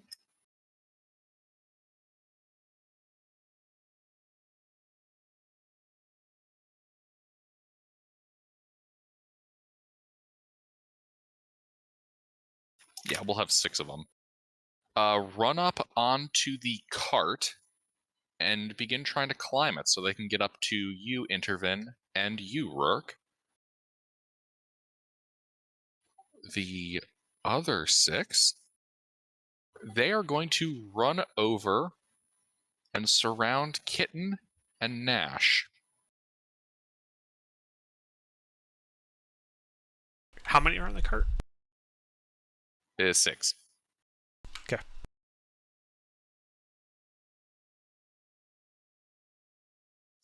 And yeah, they're going to try to hit you guys.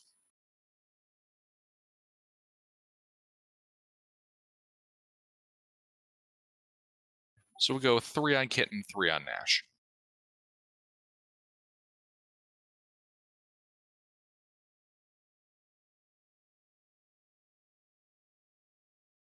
Well, 1 hit. 22 versus you, Nash. Yeah, the 22 will hit. Alrighty. Oh shit, these guys have multi-attack. 1 second.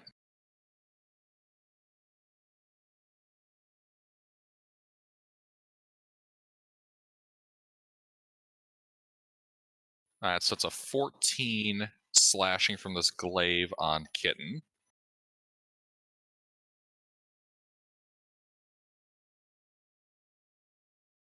And a 6 slashing on Nash.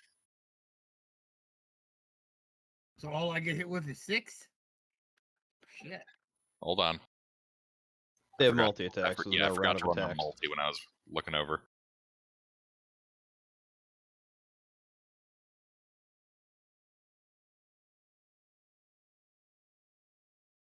Yeah, so the 14 there, so misses. 7, 20 versus Kitten. Yeah, that hits. How long does your reaction parry thing last? That you It's roll a a 4 single on? attack. Oh, it's against a single attack. Okay. Attack. I wasn't sure it had similar shield mechanics. I figured I'd ask. 13 slashing. You like rolling high against me. I guess. Yeah, he's up on the damage dice, Gilbert. Jeez. Alright. 19 versus Nash.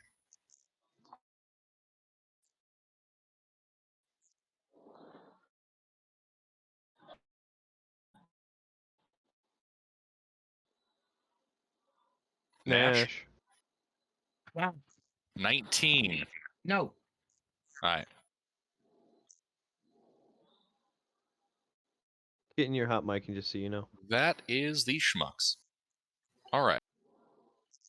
Now that we're through my slog of a turn, Katsumoto? Hold on 1 second, I gotta go get my food. Fucking really? He dodges. Intervene. The guys climbing on the cart, are they all on one side of it? They came from the back and part of the sides. So if I was to place a 30-foot long, 10-foot wide area, as long as I back up into like the corner of the crow's nest, I'd be able to hit these guys without hitting allies.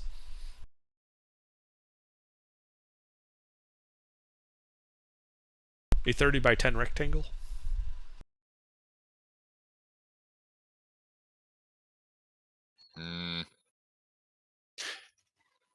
You wouldn't.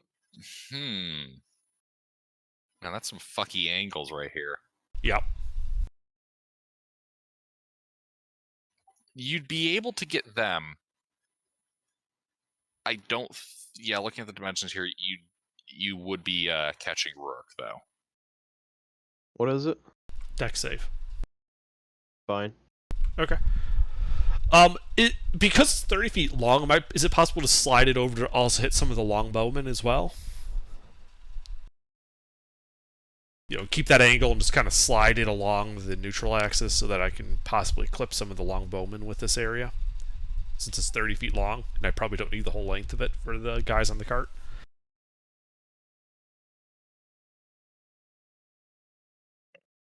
They're all at the base of the cart. The longbowmen are 20 feet away.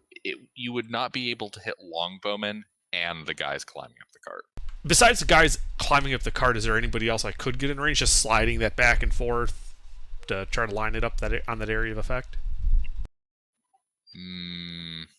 No. Okay. I just figured I'd ask instead of just assuming. Alright, then all those guys need to make a deck save as I conjure a wave of water that crashes down on them. Rurik passes. The 22 and the 21 pass. The others fail. It was pass for half damage. Against 14 bludgeoning, all those who failed fall prone. Indeed, there are 4 prone and now injured gnolls soaked in water.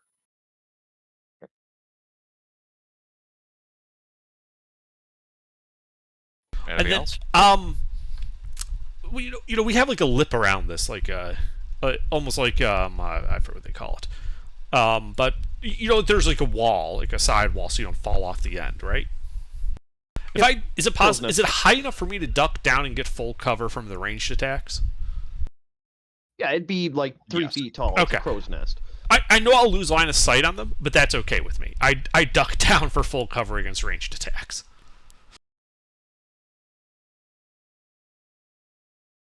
Intervin crouches. Basically, yes. And that's it. Alrighty.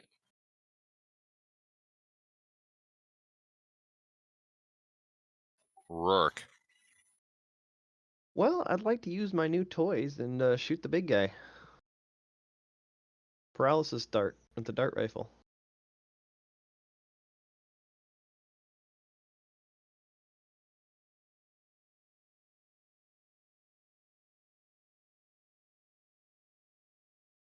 Sorry, I had background stuff going on my end again. Dart rifle, paralysis dart. Who are you targeting? The big guy. Okay. Boss man, put him on the ground.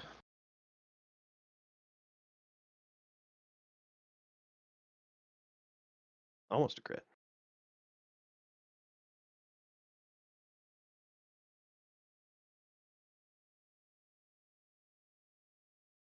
Does that hit? That hits. And then these are the paralysis darts. So whatever you need to roll for that. We haven't really worked the mechanics out for them yet.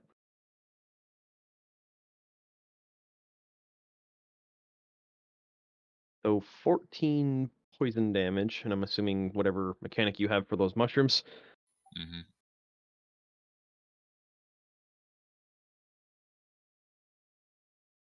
He does pass his save.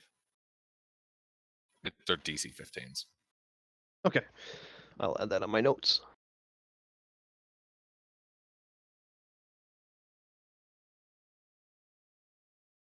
All right. Then I too duck. Right. You also duck. Kitten. Sorry, did you say me? Mm-hmm.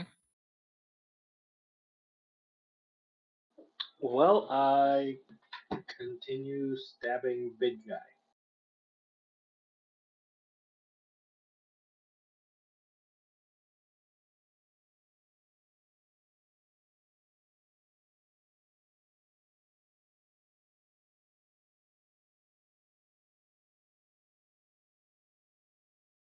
Zero hits.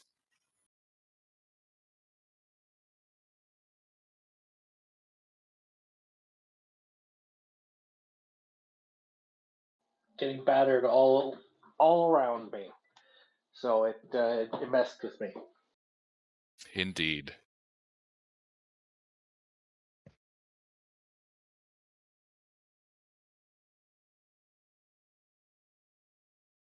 Anything else, Kitten?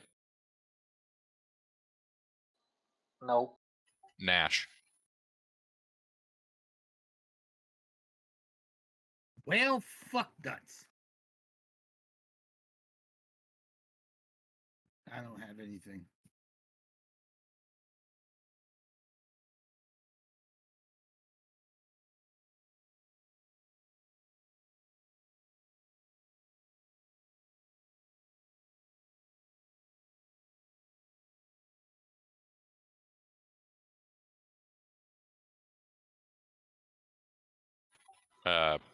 What are you doing? Trying to attack, but Oh, yeah. You just have the one attack? yeah, I'm only level. Yeah, I'm multi-classed. Remember? Yep, right. Alrighty. DM3.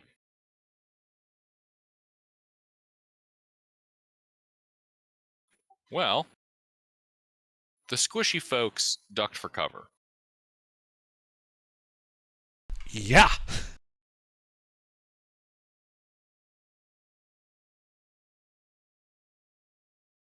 Big Noel's gonna bark some shit at them in Knowlish, and these guys are going to fire on Kitten.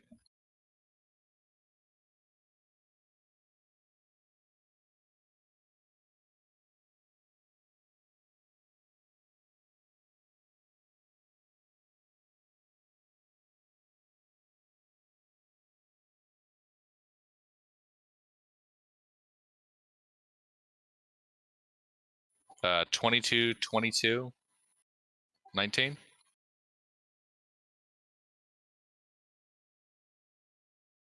Kitten. 3 hits.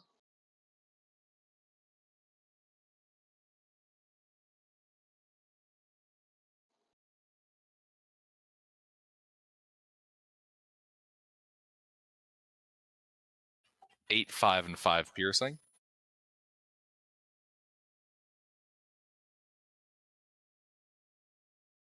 Big guy. He'll swing his flail at. We'll go with Nash. Right. The big albino Noel is going to hit you with his big flail.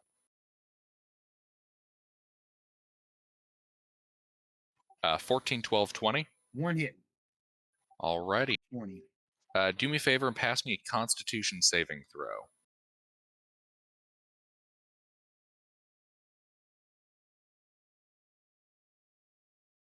Because you take 11 points of bludgeoning damage, and then I need a Constitution saving throw against an effect.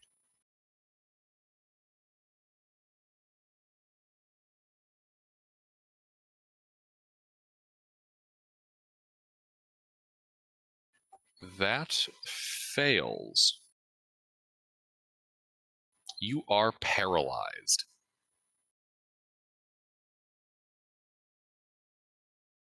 Oh no, he infused the mushrooms we shot him with into his flail. He adapts to the attacks that come at him. Indeed. All right. It's the Borg Knowles. Well, and then there's the melee dudes who are going to start attacking.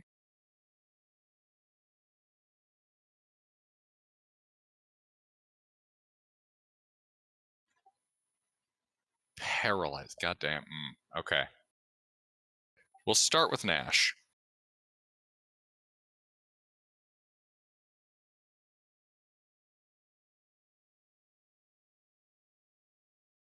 Nash, I need you to tell me how many of these hit. Well, I'm paralyzed, so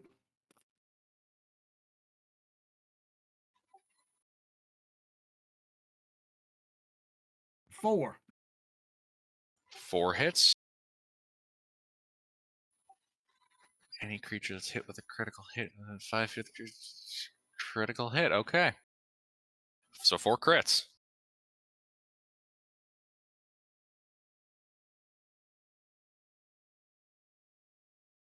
It's a good thing Nash lived to a ripe old age before getting cut down in the Knoll Cave. Oh, because it's important for the damage dice, Mister. It's the 22, the 21, the 25, and the 24, right? Yeah.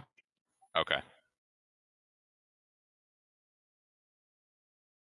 No. Somehow the 19 hit him, but the 21 didn't.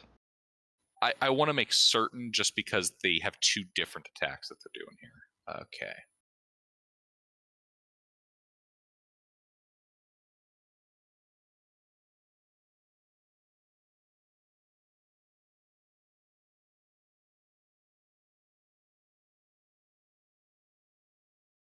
All right, so that's 9 points of piercing from a bite.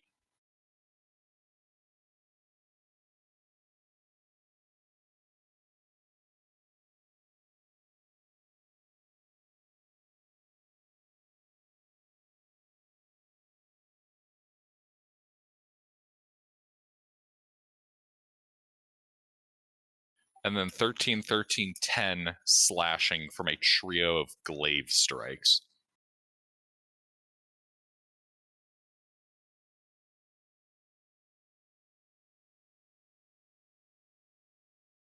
You got all that, mister? Yep. I got 4 attacks so far. Alrighty. Is that it? Yep, that's all the guys who have gone to fuck you up. Nash took that smiling. You can't smile, you're paralyzed. Well, it didn't do much. It didn't look like it did a whole lot. It just looked like it cut him a little bit, but he's still standing. Well, when he was paralyzed, he was already smiling. Yes. I don't know, 6, 6, 5? That's not half bad. That's Well, almost 20 hit points. It was 22 actually. It's 2 5s and 2 6s. It was 22 hit points total. Yeah, these guys are doing well for mooks. Alrighty, now for the guys that are going to eat kitten.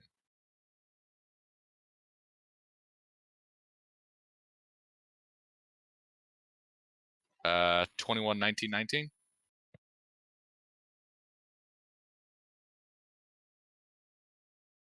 Kitten. Yeah, I'll hit. Wait, I used my reaction to block one of the 19s. Okay.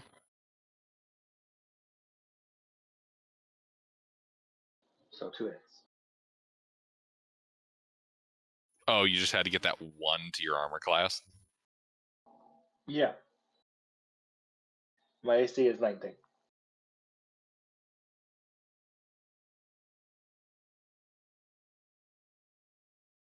Uh, 6 and 7 slashing.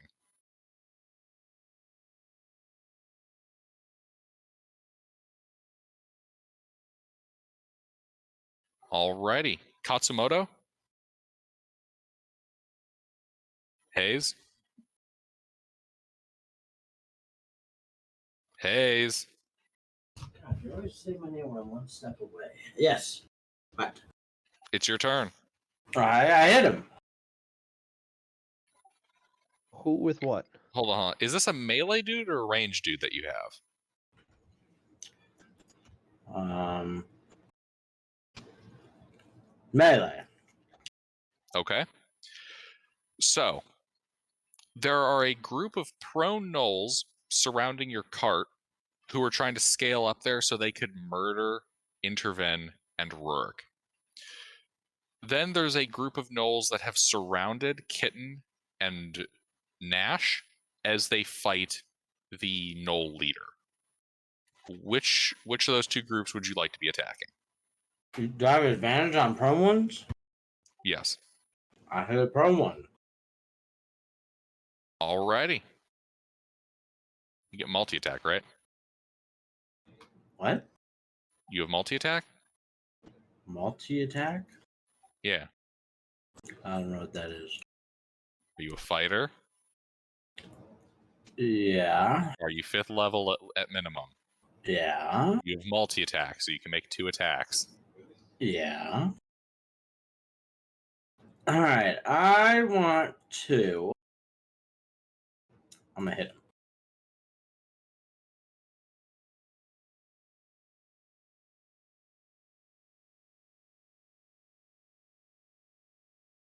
I did that wrong.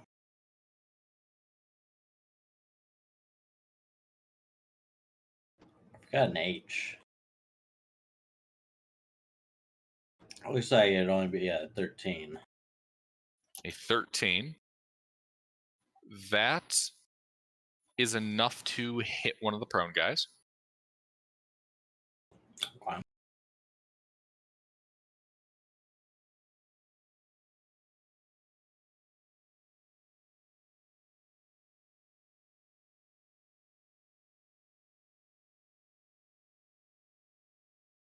I hit him again. Okay. Hit.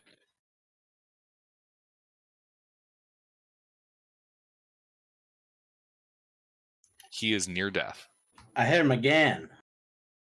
Your action surging? Yeah. All right. Hit.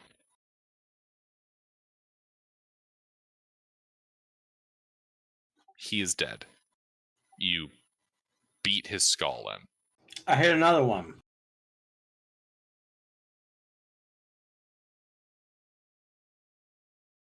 Hit.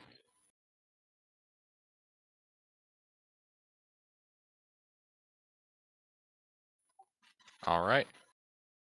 He is more injured. There's somebody near me. Like an ally? Yeah.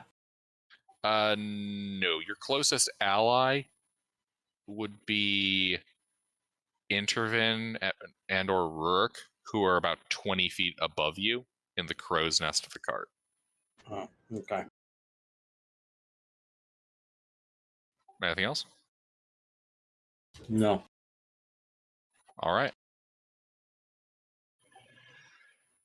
Intervin. All right, so we got Kasimoto at the bottom, preventing them from scaling up and murdering us. So that's good. Are the longbowmen all grouped together? No, they're spread out along the left, around your left and right flank. Okay. Are they all spread out, or are there clumps? They are all spread out.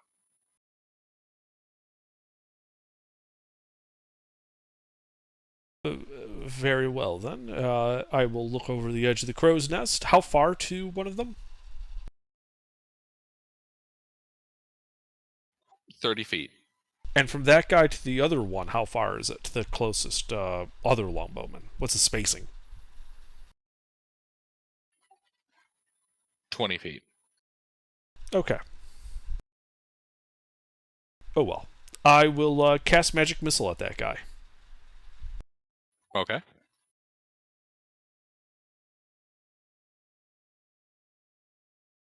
He takes 9 points of force damage. All right. He's injured by this. That was less effective than I was hoping. I duck back down. Alrighty. End of turn.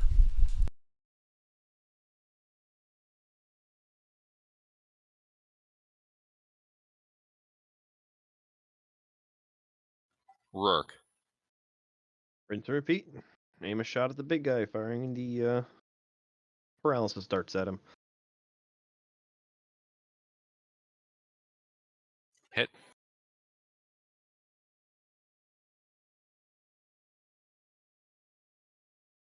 All right. And I just realized that I have piercer. Does this count as piercing because we're using it as a dart for poison damage? Darts are normally The piercing. 1d4. Yeah, why would it not be piercing?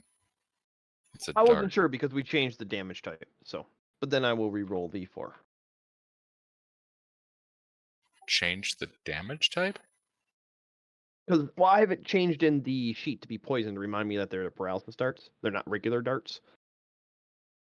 Yeah, there's no poison damage to this. It's just paralyzed that it adds. Okay.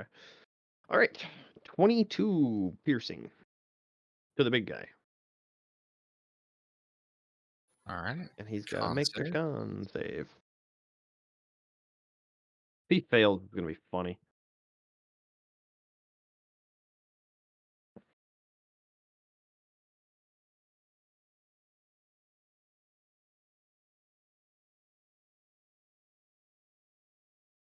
One of these will get through.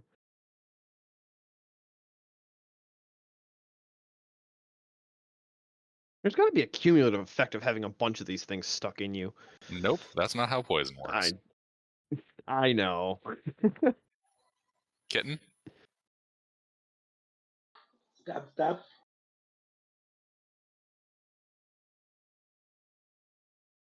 Well, it's actually Gilbert. It's not how D&D works. Yeah. Which is the only rules of physics that matter.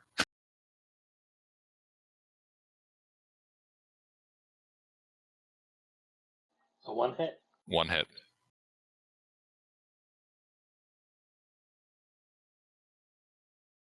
Ten stabbing damage.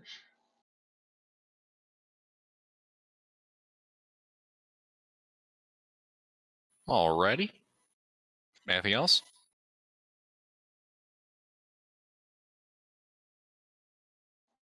No.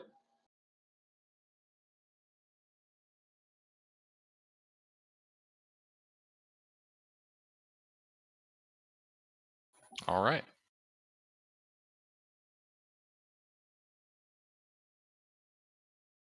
Alright, so paralyzed till end of next turn.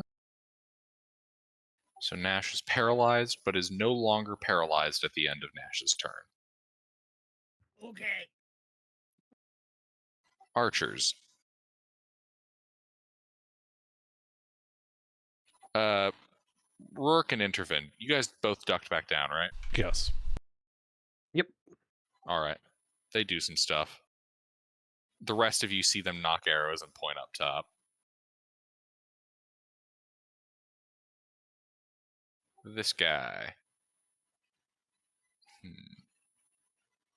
He's going to swing that flail at Kitten.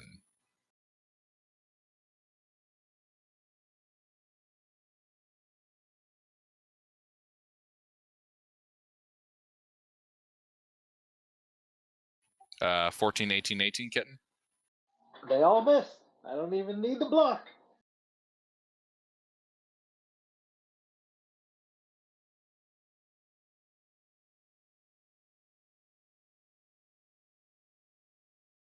Alrighty.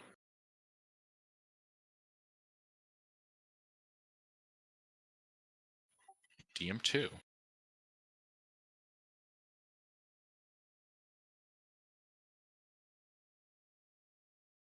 Alright. These guys will stand up. Two of them are going to go after Katsumoto. Three of them are going to start scaling. Would they provoke attacks of opportunity from Kasimoto going up like that, away from him? Only one would. Hey, Hayes, you should attack that guy. I whack him. Make your attack roll.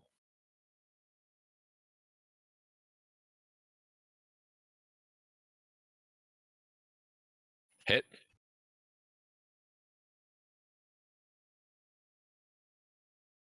That one is now bloodied.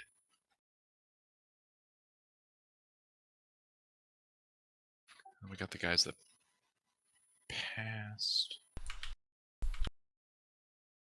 Alright, so the guys that passed the save and were not knocked prone are going to scale up more. They are now in the basket with you guys, Intervin and Rourke. And they'll attack each one of you.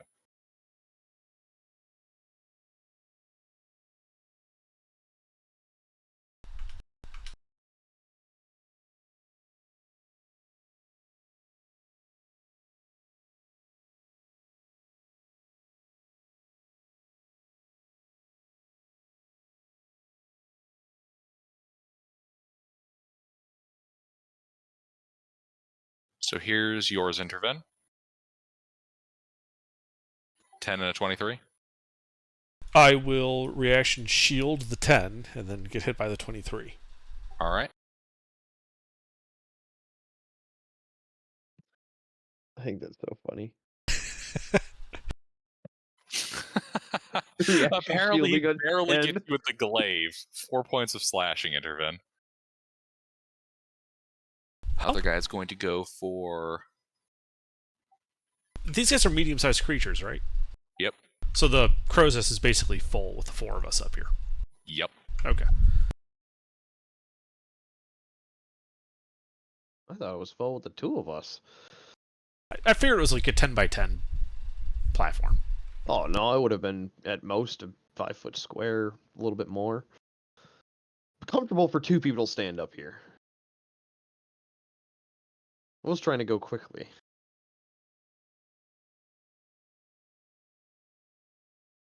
The 2 coming your way. Yep. 2 hits. All right. Probably gonna go down from this. 4 points of piercing from the bite.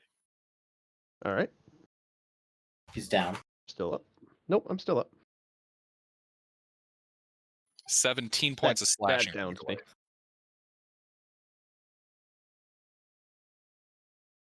Oof. How much health do you have? 4? No. I took 23 in the first round of combat. Arrows hurt. Yeah, I got hit by 3 of the longbowmen.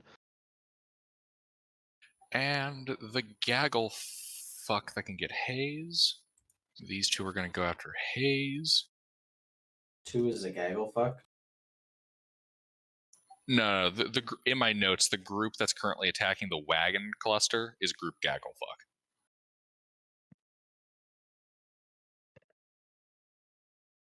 fuck. 17 No. against you.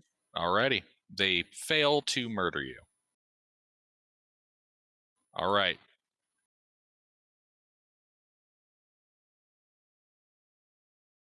And the one's fucking up these guys. My apologies about the length of this. That's all right. I mean, we kind of walked into it. That's very literally. I was attempting We knew. diplomacy. They were not interested. Alrighty. Yep. The 3 that are going to try to maul Kitten. 25, 23, 19. I blocked the 19. All right. 7 piercing.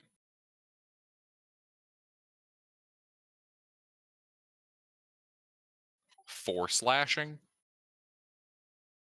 I see you fixed your dice, Gilbert. Thank you.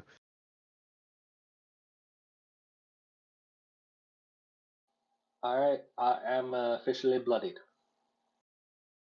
And the ones attacking Nash. You know one of those was a Just crit, natural Gilbert, 20. right? Yeah, that's the 2d4. Oh. Yeah. There's normally a d4 from them biting. Hey, Nash, you there? Yes, I am Just a here. crit. Yep, you got a crit. 15 one hit. slashing against you. 15. Okay. Yeah, we know 10s don't hit you. All Literally, right. Interven's the only one that gets hit by 10s. So the Knowlish blender of teeth and blades has ended. Katsumoto. I kill one. Okay.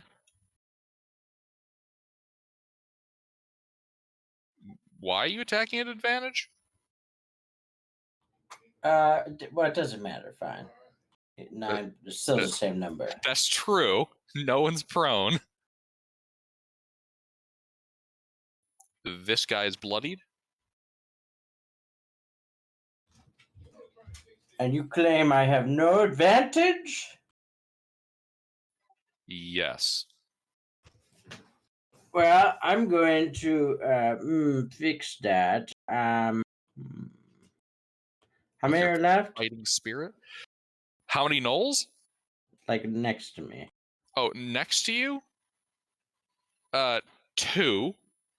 3 of them are scaling up to. Well, 2 of them are murdering your buddies up top. 1 of them is scaling to murder your buddies up top. There are. I'm just gonna hit the one again. That's Yeah, blooded. there's a lot of gnolls.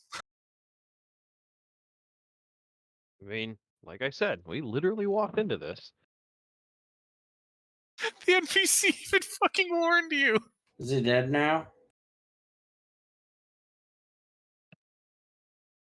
Yes. All right, and then I flip off the other one. Alrighty. Intervene? All right. I'd like to ask a clarifying question before I do anything. The invisibility spell specifies anything that I am carrying gets turned invisible. Anything the target is wearing or carrying is invisible as long as it is on the target's person. If I, start dragging Rurik's body, would that count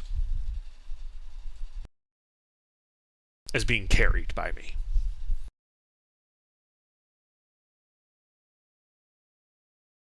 Being that he is still alive. No, he's not dead yet, so you're technically a separate creature. But it doesn't specify. Right. It just says a creature I touch becomes invisible. So if I touch myself, but anything the target is wearing or carrying is invisible. Anything is very broad. Mm-hmm. Now I'm being very rules lawyery here about that. But this is true. This is true. So my counter question is: would you allow it? No. Absolutely not. I think you have your answer. All right. A fair question to ask, and a fair question to ask. Because we're kind of in a sticky situation, so that's why I was asking. All right, so I guess I will poke my head just enough so I can see over the edge of that lip. I'm guessing the longbowmen are going to shoot at me. Uh-huh. This qualifies as 3/4 cover, though, right? Because I've just barely revealed myself. Yeah, I would say it's okay. Cover. Yay, my AC is 13. Oh wait, no, I shielded. It'd be 18. 18. So yeah, you got an AC of 18 finally. Well, if I shield, because that ends at the start of my turn. So we'll see.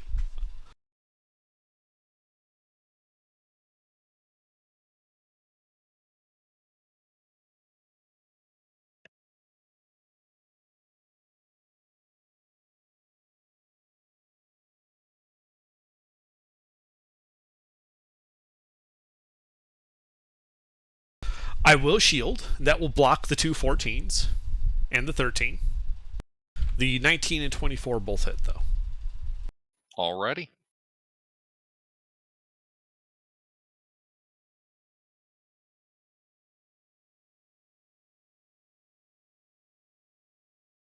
Eight and 10. Okay. I'm not completely fucked yet. Then I will use some quicken spell to, as a bonus action, cast invisibility on myself.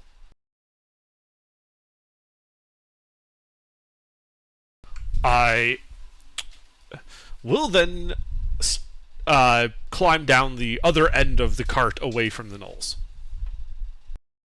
Okay. So I kind of go over, I drop down, when it's safe to do so without hurting myself. How much movement speed do I have to spend to do that?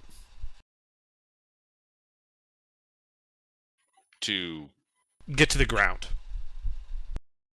The ground is 20 feet down. Right, but if I just kind of go over, I'm 5 feet tall, so if I then, just kind of go over, climb down 5 feet, then drop, I should be relatively safe to do that without taking fall damage. Yeah. So how much movement speed does that cost me to do? I'm gonna go with none. Okay. Given the stuff involved, I suppose there would be movement used, but it's not a large enough number. Okay. Then I'd like to move back towards the entrance, but also off to the side towards the longbowmen, ideally getting as many gnolls, especially the longbowmen, in a 5-foot wide line that I'd be able to do something next turn with that. You know what I mean? Okay, let's see. So I have 30 feet of movement then. Is that enough to get a decent number of them in a line? I have not used my action yet. So the closest point could get you. Ooh. You could catch a long bowman at this closest point of movement with 25 feet. I'm positioning myself for next turn, not for this turn. So I'm trying Okay. to move the 30 feet so that where I would be standing invisibly, next turn I'd have a line 5 feet wide that would hit a bunch of gnolls, ideally. Mm-hmm. So you'd have two bunches of gnoll lines here. One which strikes the 3 archers on this side. 4 archers on this side. And a second angle that would get 1 archer, but would be able to hit the Flind and 3 melee gnolls that are over by Kitten and Nash. And that will not hit allies currently? That will not hit allies. And that is closer to the exit? Both those angles are at the same point, based off the directions you gave me. Yes, I'm clarifying that is closer to the exit we came in through. Yes, the point is closer to the exit. Then I will move to the second position you mentioned. I can do that with that my. Just means that you rotate your where you're pointing ever so slightly. Got it. Okay, that's fine. From that position, how far is the closest gnoll to me? He would be 15 feet. Okay. How much movement speed did I spend to get to that position? 30. How much distance from my back? Like, if I go back along that line, how far can I go before I hit something? You would be heading right out of the cave. Okay.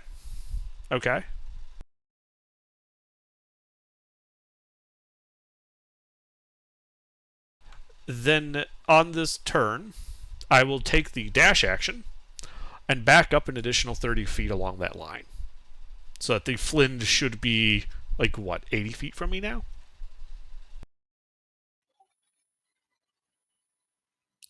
90, but yeah. 90? Okay. I do have line of sight on him still, though, correct? Correct. All right. I do so. I am still invisible. End of turn. All right. You are also outside of the cave now. Okay, great. How's the lookout here? Is there a whole swarm of gnolls about to come hitting the party from the outside?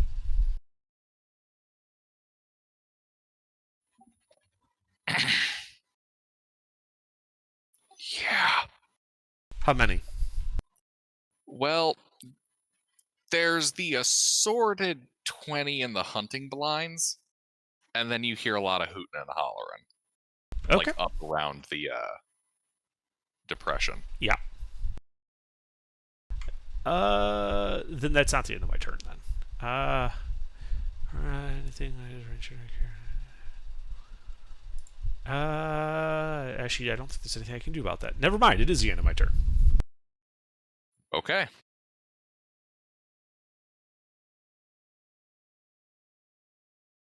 Rourke. Death save.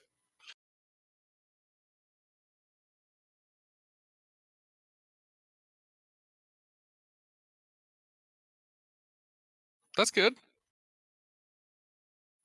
Kitten. All right. Stabby stab.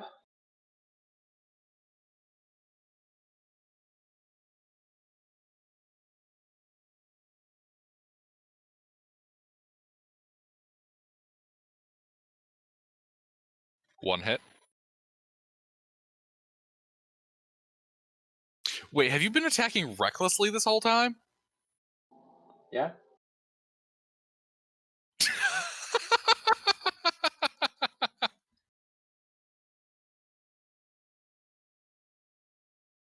I haven't been attacking you, Reckless. This entire campaign, ever since I got it. Oh my god. And then the battle turned. Alright, 11 points to the Flynn. He is pretty dinged up. Not yet bloodied, though. Anything else, Kitten? No, I just wish I could roll slightly better. Alright, Nash.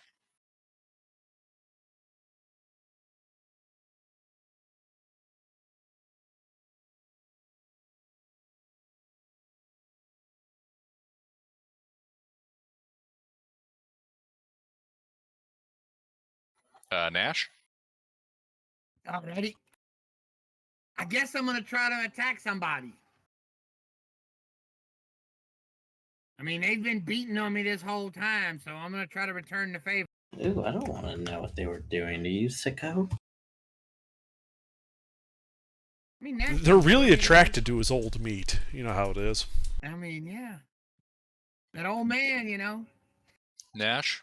That spear of yours? Yeah, it strikes the Flynn. Yes.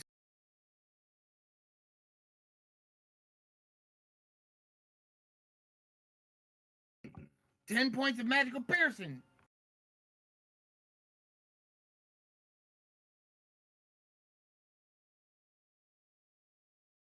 Alrighty. He is bloodied.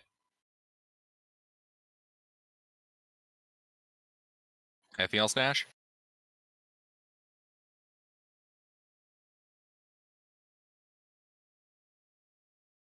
Anything else, Nash?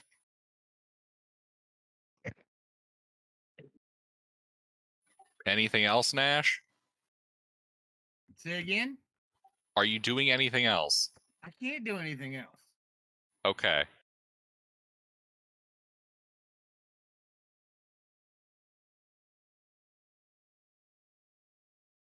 Well, the DM, now remembering important stuff. The Knoll hunters turn their bows upon Kitten and open fire.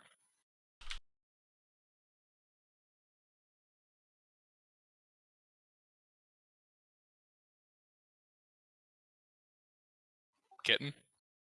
5 hits. Test? I hear ya. Her-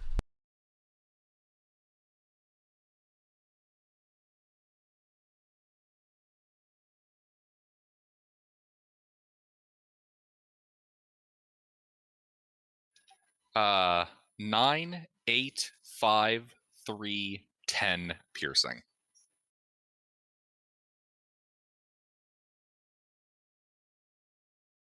As you are peppered with arrows. The Flynn. Actually, Kitten and Nash, how fucked up do you guys look? Bloodied. Nash, how fucked up do you look?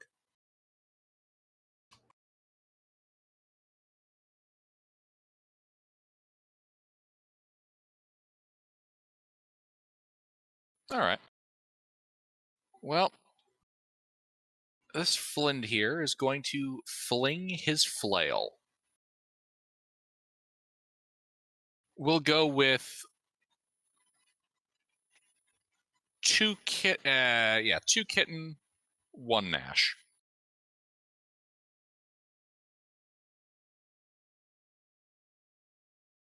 At least these guys don't have pack tactics.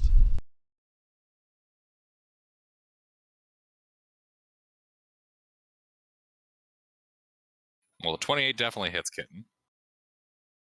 And a 17 misses.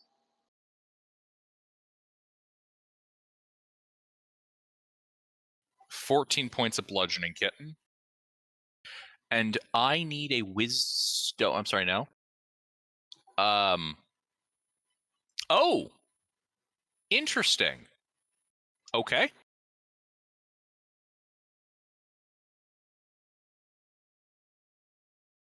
So you got your bludgeoning? Yeah. 15 points of psychic damage. As excruciating pain rips through your body and mind. Well, I don't have that. Goodbye, cruel world.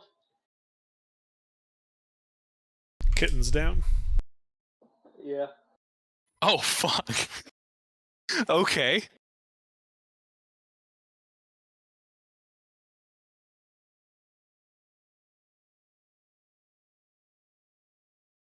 Uh, 20 versus Mister.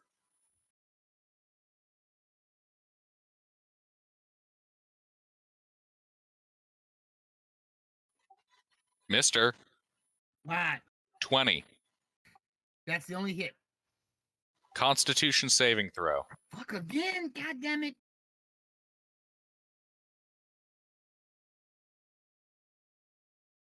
And you take 13 bludgeoning. And you are not paralyzed. Fucking hell. You are, however, alone, deep in enemy territory. Where did everybody else go? Kitten's dying. Nash, And Katsumoto's Rurik- still up. And Rurik is dying. And it's still their turn. Intraven? What is he doing? I turned invisible so I could line up a lightning bolt without getting turned into a pincushion. And these guys are going to descend on Nash. Hey, Nash, you haven't been attacking recklessly or some shit, have you? No, I don't have reckless attack. Good to know.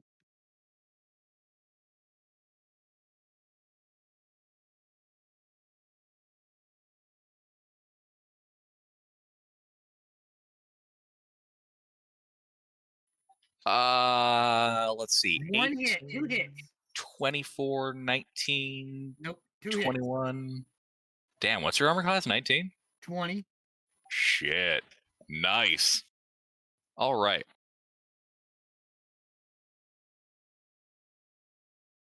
So that's a glaive and a bite.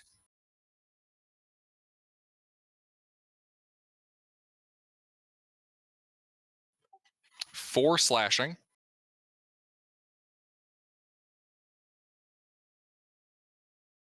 5 piercing.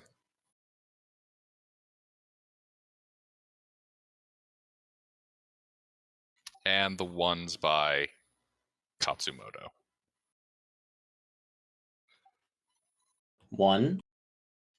No, not quite. So, guys up top are going to 9 begin points. descending down. That will effectively just use up everything they got for simplicity. And this guy can get back in melee. So that's 2 dudes who are going to come after you.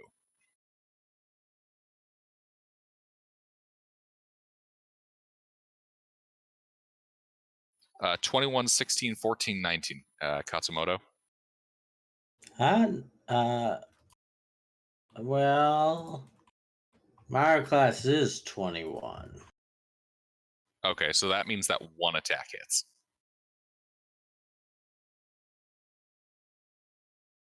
You take 7 points of piercing damage as he gets a good bite in on you. Okay. 7. Oh, fuck me. Alrighty. Katsumoto, it is your turn.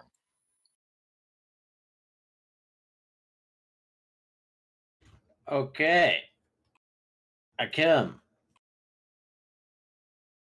Wait, how's he look? The guys in melee with you? Is there now more than one? Yes, there are now 2 in melee with you. The group that's around you are all injured. Is there any allies within 5 feet yet? Nope.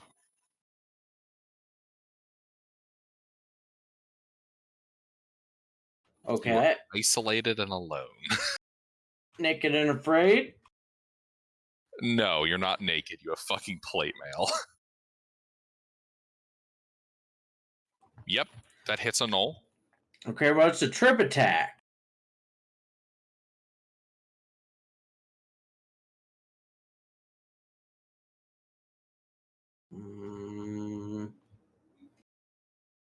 Roll damage. I gotta roll something else first.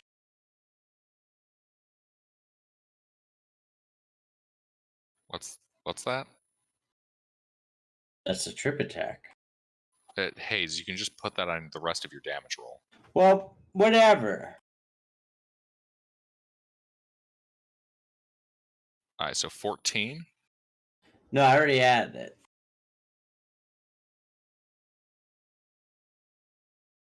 He Okay. added the 3 into his. Yeah. He is now prone and bloodied. I whack him again.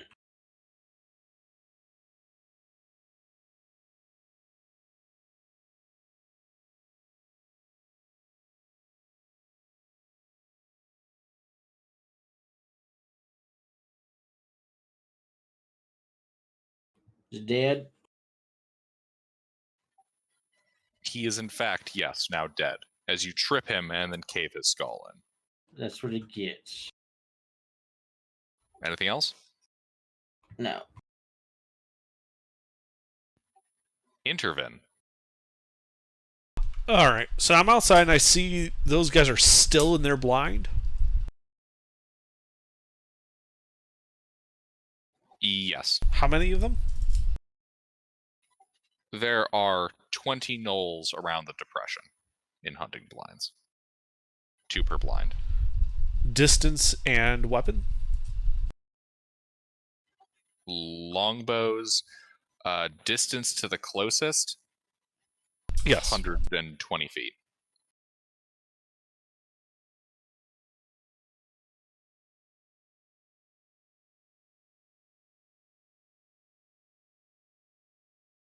The hunting blinds are a ways away, 120 feet. Yeah, okay. I only have 15 hit points. So even with shield, they'll likely kill me if I reveal myself now. So we'll have to wait another turn. This turn, I'm going to use an action to drink a potion of healing, because that doesn't break invisibility. Alrighty.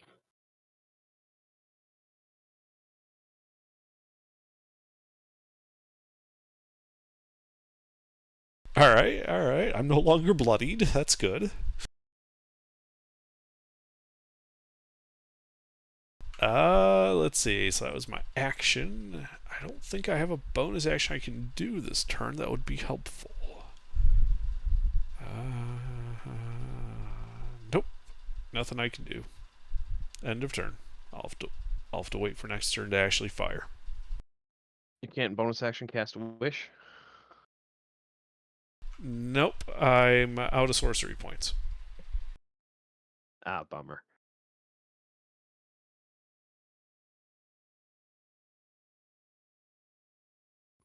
Alrighty. Rurik, death save. Alright. 2 passes, no fails. Kitten, death save.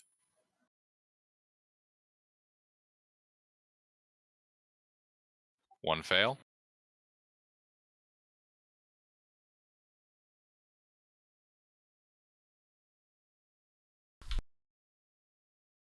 Steak is gonna just come back and be like, "All right, Steak, time for death saves." Yeah. Yeah. Alrighty. Nash.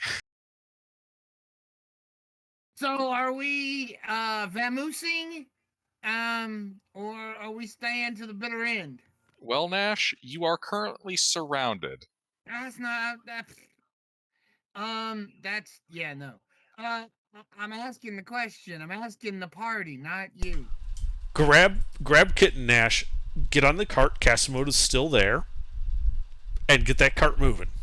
And get the fuck out of there. Because that would take the whole party out. Because Rurik's on the cart, so is Katsumoto still. Alright. I can do that. I am totally surrounded, you said. Yes. These things are how tall? 4 feet? What? Gnolls. They're 3, 4 foot They're- tall? They're humanoid size. They just Yeah. look like hyenas. Oh. Yeah. Yeah. They're the Well, size of I mean, that's full-grown men. irrelevant. Okay, that's fine. That's fine. That'll still work. I can still jump higher than them. So, Yep, there's fucking like 8 of these guys and their boss. and I've got 20 feet of jump distance. So, I'm going straight up and over these guys. But I'm gonna grab Kitten first. You know what? I'm gonna use Kitten as a shield and just push my way out and run to the cart. So instead of jumping over them, which wouldn't require any checks, you're going to try to pick up a person with an action and then overrun them? Well, I mean, I have. If I jump over them, okay. Can I Yeah, cast? I'll tell you this, action economy-wise, trying to fucking Jedi backflip over them is more effective to your cost-benefit ratio. Okay. How about if I in my rage cast jump. Oh wait, no, I have to. I'll be out of economy then. I'm gonna pick up Kitten and just jump over him and try to make it to the cart. What do I need to do? All right. All right, 1 second. All right, so jumping. High jump is effectively what this... actually, no, you're trying to leap over the group, so it's really a long jump. All right, so you're doing a long jump. You don't have a running start.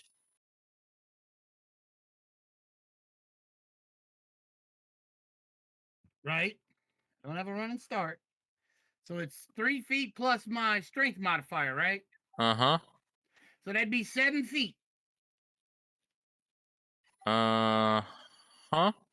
Vertical leap. Yep. Well, that'd be the high jump, Yeah. which is 7 feet. Yeah, so you got the 7-foot apex, leaping over. And where the fuck's the distance part? I can worry about the distance when I hit the ground. I'll be running then. Yeah, I know, but I need to know this to determine like how many people you can't get attacked of opportunity by. You're asking how far you can jump forward? Yeah, because it sounds like he's attempting to leap out of the group. Strength score and feet straight forward with a 10-foot lead up, otherwise half that. What's your strength score divided by 2? My strength score is 4, so it's 2. No, not the modifier, the raw score. Yeah. Oh, Whole 19. number. Oh, okay. So 19, rounding that, divided by 2. So he's got, what, 5 plus 8 feet? Is it 3 plus 8 9. feet? 9. Yeah, 9. Half of 18 is 9. Oh my fuck, yes. Okay. Yeah, 9 feet plus, what was it, 3 you said? You said 5 plus 8, and I was saying it should be 5 plus 9. 14. Yes, yeah, yeah, okay. Yeah, so he's effectively able to jump clear. This would provoke... it provokes... Yeah, okay, these guys will attempt to hit.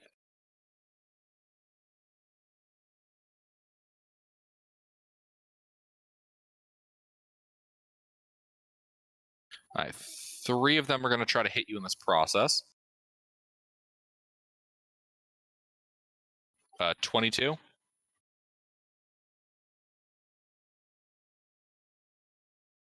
Nash. That hit? 22 will hit me. Oh, wait, no.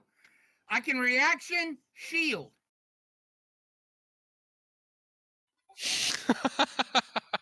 And that will miss.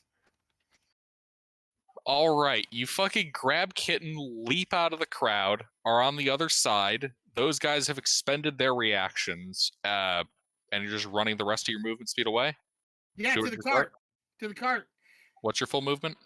30 feet. All right, so you are able to run up right to the cart. You are not yet in the cart.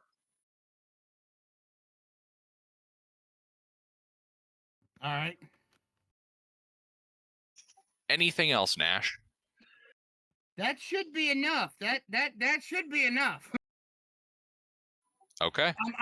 I'm getting in the cart if we can make it. Yep.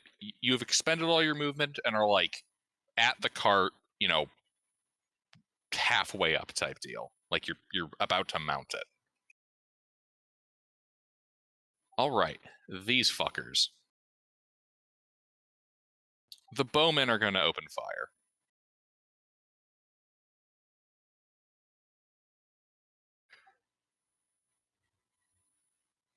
They will.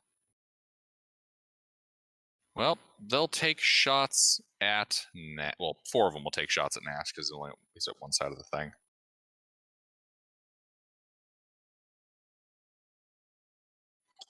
What's your armor class with shield still up?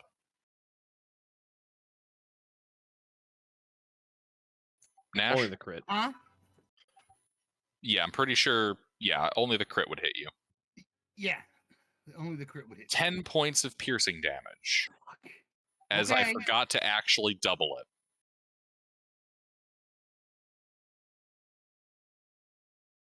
It's 4. Okay, I'm still up. 16. Okay, I'm badly bloodied, but I am still up Uh-huh. because I stopped rage to get out. So Okay. oh, Why did you The need to stop raging? The Flind and the Horde run forth towards the cart. The Flind is going to make a big sweeping strike with his flail, trying to hit Katsumoto. Who? The big boss has come for you. Katsumoto, that's a 28 and a 24. Okay. All right.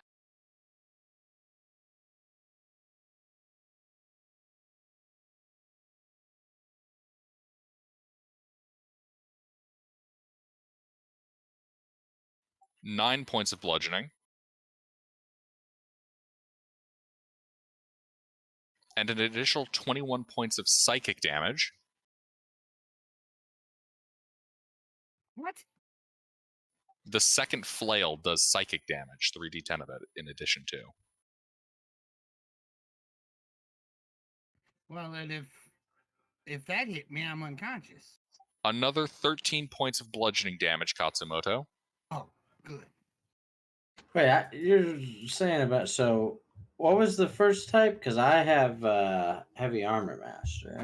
Right, so you're subtracting 3 points off of 9, so you take 6 points of bludgeoning from the first hit, and then you take all 21 points of psychic damage.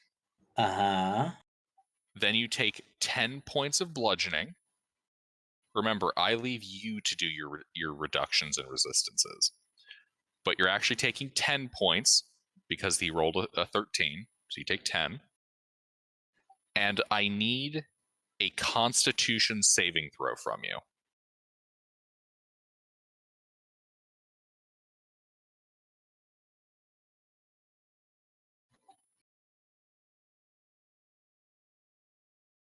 You are paralyzed No, you're paralyzed. until the end of your next turn. These fuckers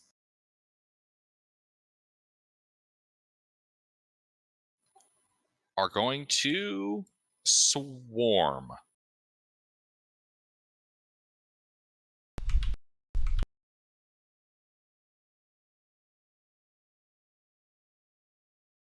Oh boy. So, yeah, these fuckers. There's a couple of these guys left. These 3 are going to try to kill Katsumoto.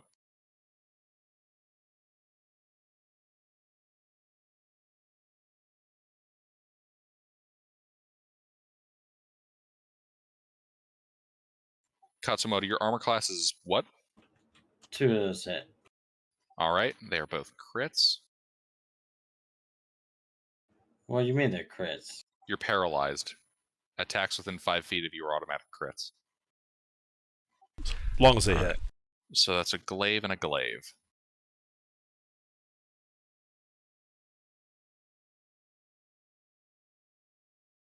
Heavy Armor Master would reduce these.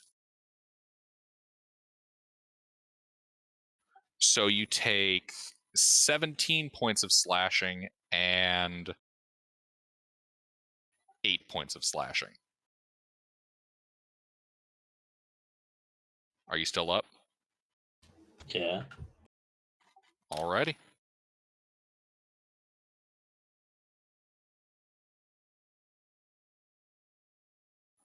And then there's the other gaggle of fuckers who are beginning swarming the cart. 2 of them are going to take attacks against Nash.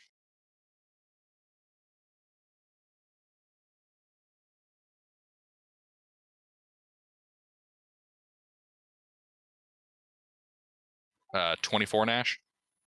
I can shield, and that will miss me. Indeed, its teeth are deflected by the arcane barrier you produce. All right. Katsumoto, Yes. you are paralyzed until the end of your next turn. Your next turn ends. You are no longer paralyzed. Intervene. So there's been a lot of movement inside. Yes. So the party is now all concentrated at the cart. The Yes. gnolls are swarming towards the cart. Yes. The gnolls are swarming on the cart. Okay. The position is overrun. The line is completely perforated. Okay. I need to clear them space to get that cart moving. So if I put a 20-foot radius sphere in front of the cart, what would that hit? A bunch of gnolls and your horse. Well, yeah, I'm trying to avoid hitting like critical stuff. All right. If I have this 20-foot radius sphere, and I wanted to hit the most number of gnolls, possibly the Flind, without hitting allies or allied material, how many would that be in that radius?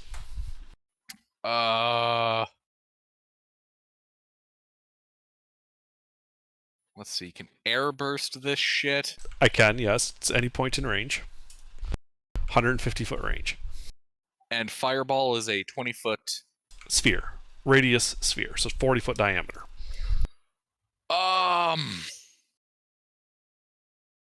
So you could get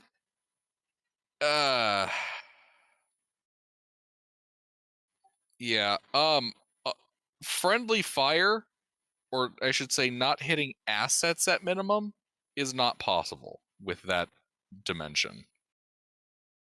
Very well. 5 foot wide, 100-foot line then. No allied. I'm not accepting any allied hits on these. All right. 5 foot wide, 100-foot line. Let's see here. You could maximizing the number of gnolls if there's an equal amount prioritizing hitting the Flind. Alrighty. How do you feel about the lightning bolt passing through part of the cart? Will it actually do any damage to the cart? Nothing that would inhibit its function, but it would put, a lightning bolt score through the cart. So I'd blow holes in the sides of it, but otherwise it would be fine. Yeah, this is the equivalent of fucking up the doors, but fucking up none of the frame. I'm okay with that. Okay. You would be able to hit... we can round this up. That would be able to hit 7 gnolls and the Flind. All right. I reveal myself just outside the cave with that lightning bolt going off. I need dex saves from the 7 gnolls and the Flind. DC 15.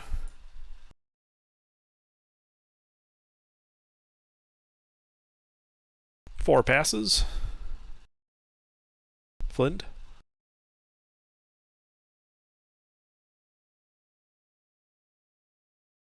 Fail. 25 points of lightning damage on the failures.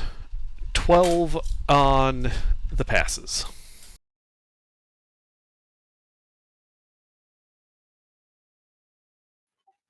Dead, bloodied, dead, bloodied, dead, bloodied, bloodied, even more bloodied. The Flynn's not even near death yet after that?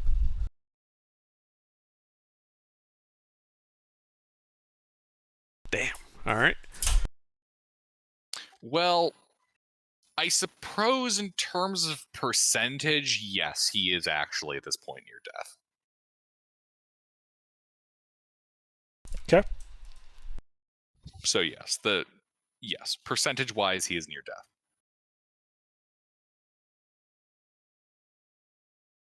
All right. Well, at that point, I'm legging it. All right. Are you running down Hunter Blind Alley or?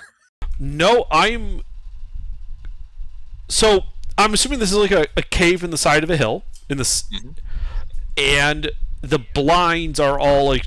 If we assume the cave is north into the cave, they would be all south of me. Correct. So there's none on the sides or top of the hill itself. Correct. I'm going 30 feet along the perimeter of the hill, Okay. getting longer distance from the blinds. Hopefully, breaking line of sight with a couple of the blinds at the most extreme other side. Breaking line of sight with everybody in the cave. At the end of moving that 30 feet, I drop prone. I'm no fool. Alrighty. Oh, you don't want that one Knowlish sniper to just nat 20? I'm doing everything I can to survive this. You're trying to avoid the shooters on the grassy knoll. Yes. That is exactly what I'm doing. Because I can't cast invisibility again until my next turn. Alrighty. Rourke, death save. 3 passes. Stable. Roll a d4. If we don't get Well, out of here, that's irrelevant. in 3 hours, you'll either be waking up in the cart with your party Or in some Knoll's stomach. or the larder.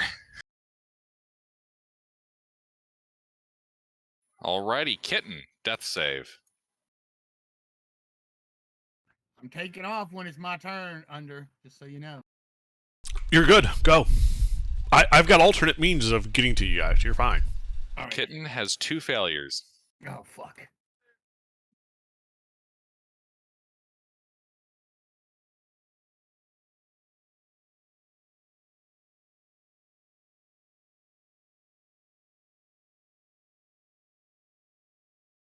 Alright. Colonel Nash. Colonel Nash is taking his little red wagon and he is running away. Alright, you begin riding off.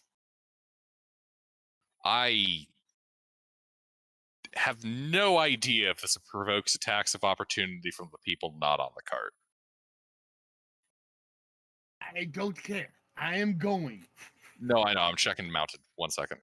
Generally speaking, they would get a task opportunity against the vehicle. Nash would be using his action to pilot the vehicle, and they would get a task opportunity against the vehicle itself.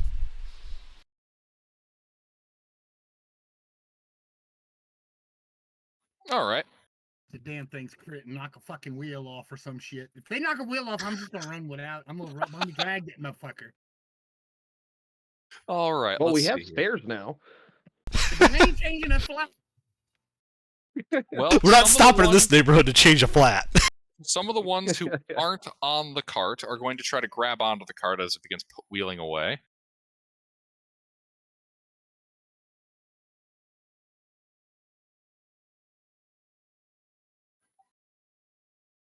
You know what? Let's get exciting with this. We'll make this a grapple check. All right. What's pulling the cart? Horses? Draft Yes. horses. Yeah, they're attempting to grab the cart though as the cart wheels away. So, This is gonna Nash, be bad for them. are you proficient in land vehicles? Yes. Awesome. Okay. Give me a dexterity check. Add your proficiency bonus. because you're attempting to careen this in a manner that they will not be able to grab onto. And they roll it with advantage as well, because the cart being bigger than them, and they'll attempt to grapple it. Wouldn't anybody standing up on the cart be caught off guard by the sudden jerking movement of the horses galloping away? I'm getting to that. Slow Okay. your horses, Ruffles. No, I want those horses at full gallop. Yeah, we're going at full speed. Yeah, they're full gallop. Yeah. All right, some of those gnolls who were not on the cart, yeah, they fail to grab on.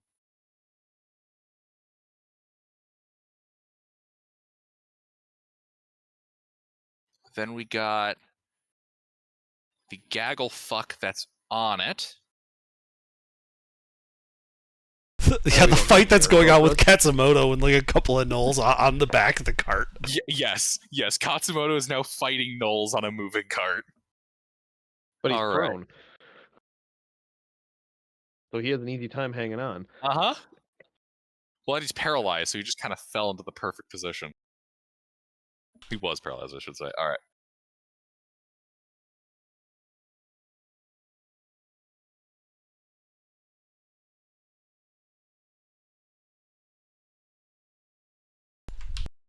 Two of them fall off.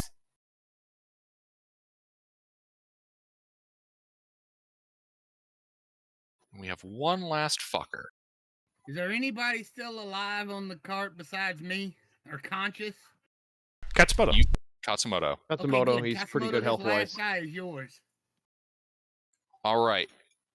Nash, give me one more check with that cart as the Flind tries to jump on the back.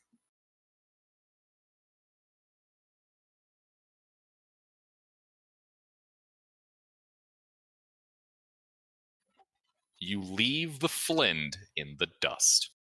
As you move... hold on. Draft horse, 40 feet. I presume you're getting that horse to dash, right? It's getting cracked in the butt, yeah. There would be no reason for him not to. Nash, I assume you're dashing? Nash? Huh? Nash, I assume you're having those horses dash to get 80 feet? Yes, I am, yes. All right, the horses dash. You are now outside of the cave.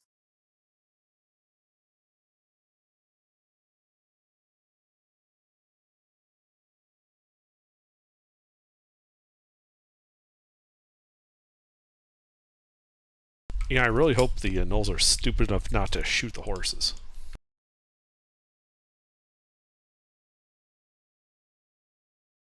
I mean, we didn't see any evidence of that.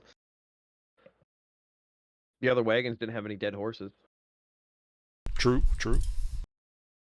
But they also could have consumed them, so if they did kill the horses, they would have brought them with. All right. That was Colonel Nash's turn. These guys. All right. You have run that distance. Well, sorry, you've dashed 80 feet.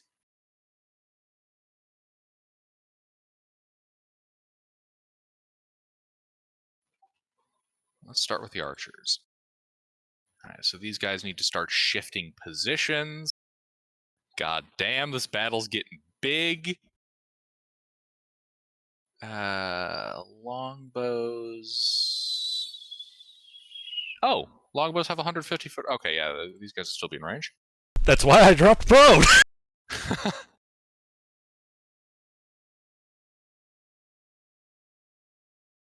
I figure they got a bigger, louder target than me. Katsumoto, 6 arrows are being fired at you. Okay, none of them. Wasn't he knocked prone? He was prone, yes. My apologies. I got excited. And he should have some cover. I blew the cover away with the lightning bolt. Mm-hmm. Blew a hole in the side of the One of wagon. them had. All right. Hold on. Bum bum ba-dum. 11, 24, and 18. All right. So the two coming at you are a 24 and an 18. Okay, then just the 24. Okay.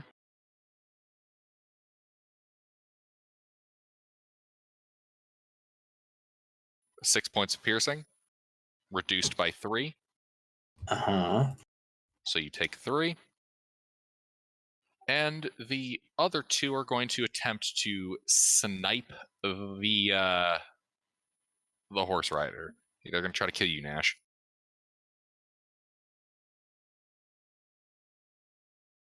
They got riders too. What the fuck? No, No, no. they've archers outside that are trying to shoot you off the cart. Oh, no. These are the guys inside, not the hunting blind guys. Oh, shit. 23, Nash? Shield. What's your AC with shield? 25. So they have to crit you with the shield up. Yes. And at that point, it's a dramatic shot if they hit him. Yeah. All right, archers, done. The Flind drops the flail and draws his bow.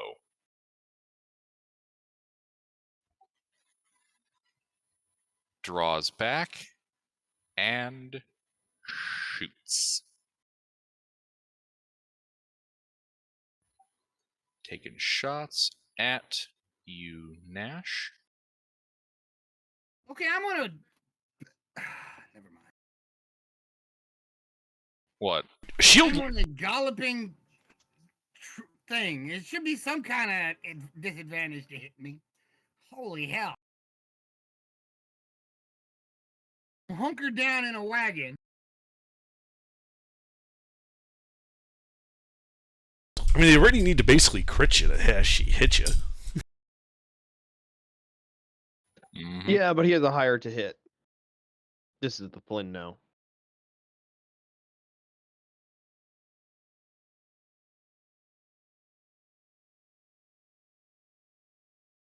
As he takes his shots.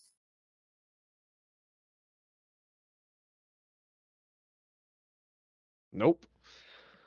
Oh no, damage is being rolled.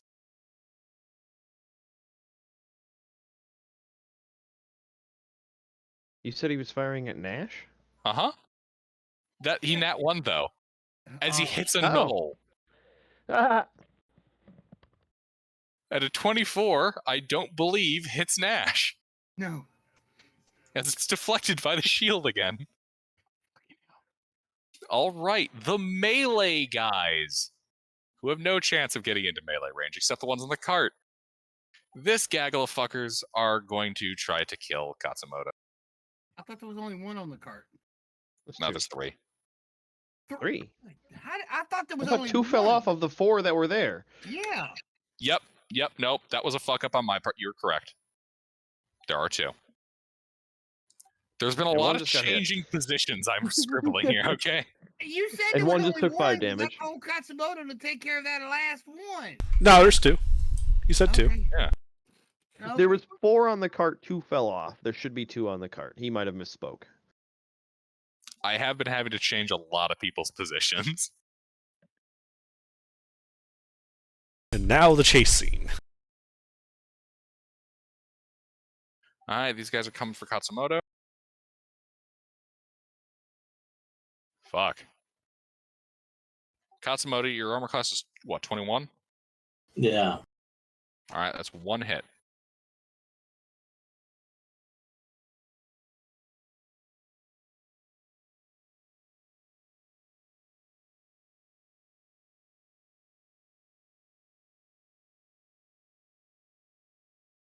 Eight points of piercing, reduce that by 3.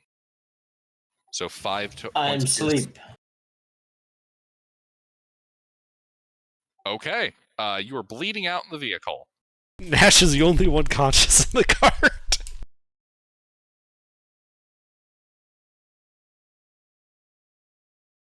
Okay.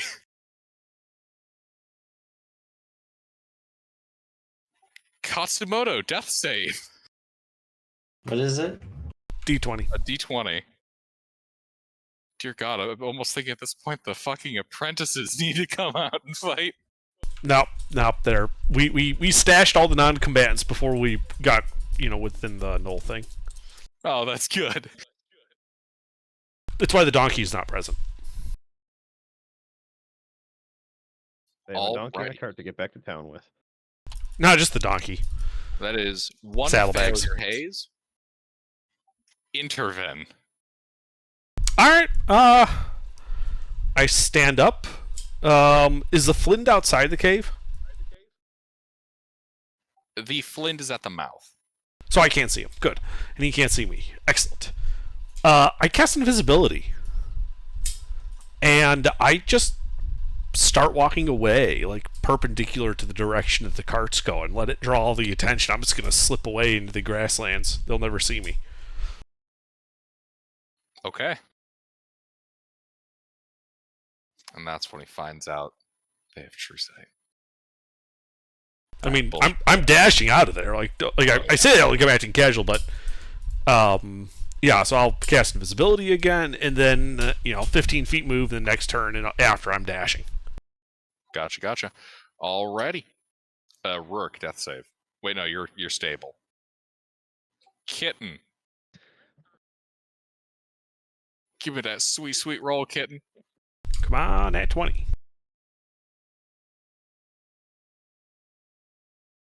Is that 3 failures? Believe so.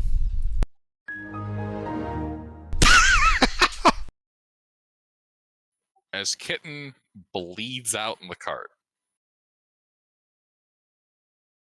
Okay. Nash. Okay, now, since I got two guys, and since I saw my last buddy fall, and there's still 2 things on the cart, can I do a sudden turn, and then and some maneuvers to shake these guys off? Because everybody else is laying in the cart. They're not gonna roll out. But I want to like sling the cart around in a circle and sling these guys off. Alrighty. I assume you're also having the horses dash? Yes, of course. Alright. 80 more feet as the horses dash. In the circle. Alright. I just cut real hard to one direction and run in a certain direction. Yeah, like that. Alright. So, give me that dexterity plus proficiency bonus thing.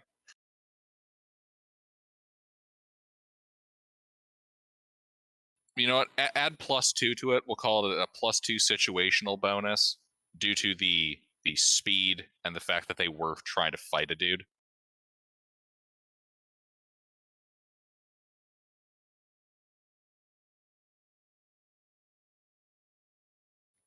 They can't beat that.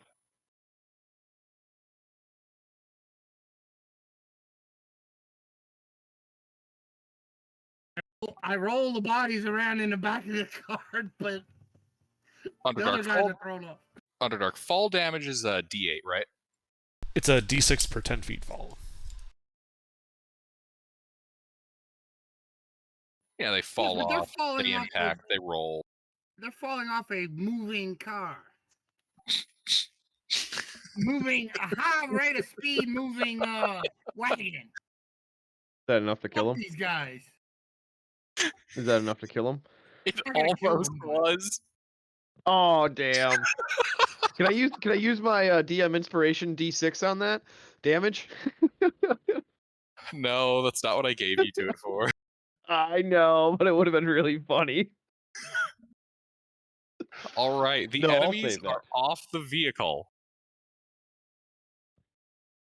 The vehicle's moving, and then, unless I'm totally misremembering mounted combatant rules, you do still have your own action that you can take, Nash. Pop a bottle in Hayes' mouth. Nash, What? you still have your own action that you can take. I use my action to drive the horses more. No, that's the Um, horses. You had the horses dash. Mounted combatant, well, not mounted combatant. Mounted lets you, like, effectively separates dashing and movement onto your mount, not onto you. Oh, okay. Okay. Yeah, they're your movement. You still have your action. Okay. Also, technically his own movement. How far is the Noel boss from us? Over 160. Yeah, about 160. I'm gonna pull out my crossbow and fire at him as I'm running away. Take this! What kind of crossbow? It's a light crossbow, maximum range 320 feet. I'm gonna laugh if this kills him. I don't think it will, based on the numbers that I ran for his health. Shoots a horse. Fortunately, the horse is the other direction. I shoot one of the people. There's nothing he can really hit. I shoot one of the I people. mean, I guess he could technically hit me through the floor. Rourke, How many people are in the back of that cart? 3. there are 3 people, but given what's going on, yeah, nah, you shoot one of the dead gnolls in the head. Oh, good. If he wasn't dead before, he's definitely dead now. All right. Already. These fuckers.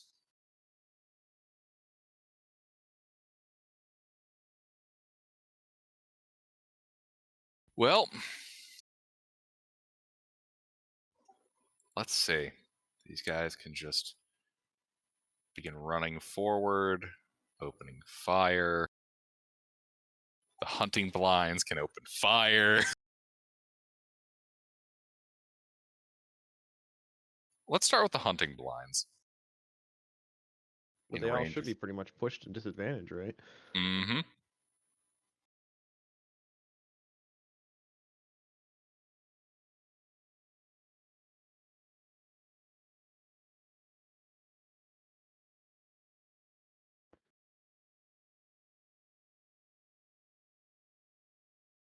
As a volley of arrows from the cave hunters and the hunting blinds are unleashed upon your position, Nash.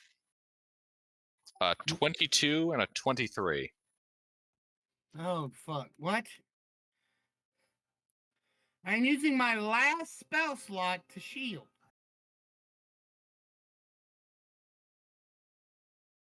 All right, sparks of arcane light as the arrows are deflected, the cart being absolutely pelted with them. Ah, shit, they're gonna get another shot.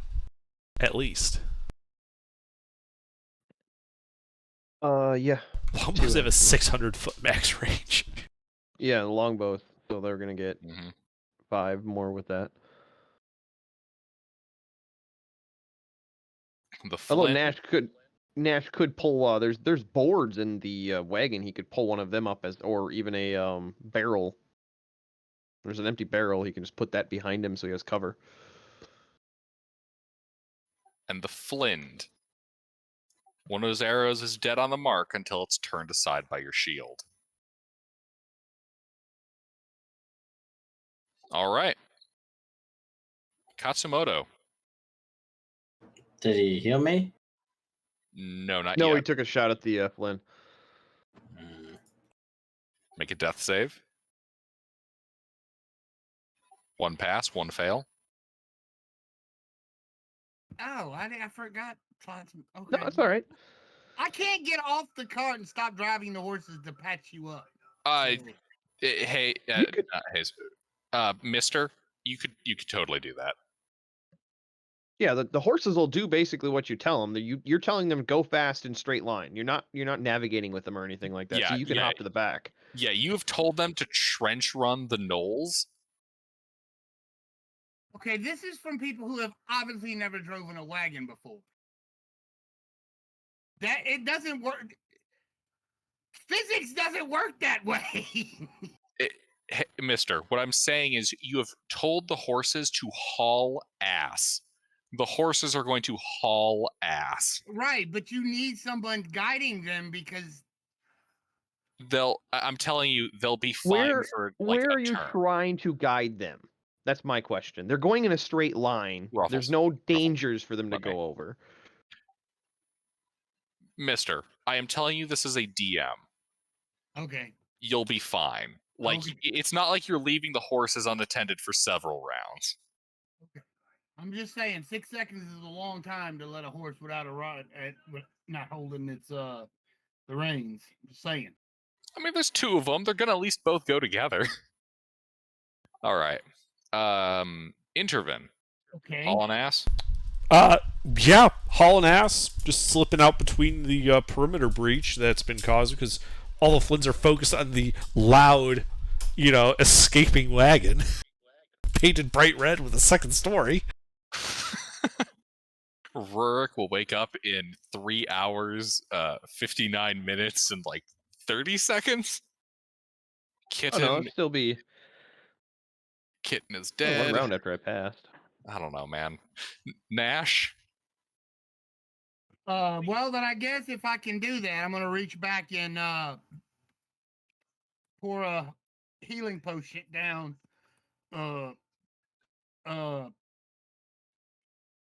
What's his name's mouth?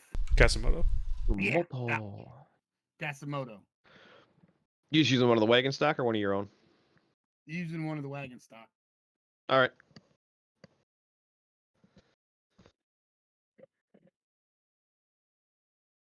Two D4 plus 2.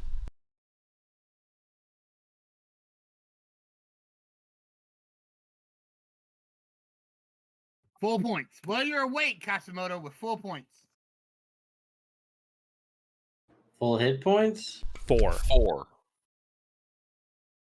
As in 1, 2, 3, 4. Wow. Big number. Hey, man. Oh, don't forget to give yourself the point of exhaustion. Alrighty. These guys.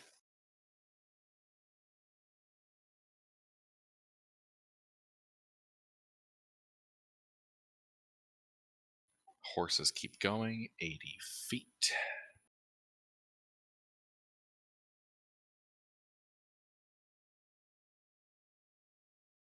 Nash, here comes a volley. Kasimoto, you may be ready to take. Oh, good. They didn't even hit me. Oh, Nice. Oh, 2 crits dodged. oh, oh. I would recommend getting yourself some cover. Those longbows are going to keep going at you. Well, I mean, what kind of In a cover do you plane? get? On the wagon, we have material and stuff on there. You can put something between him and them that would count as cover. Alrighty. And now the Flind.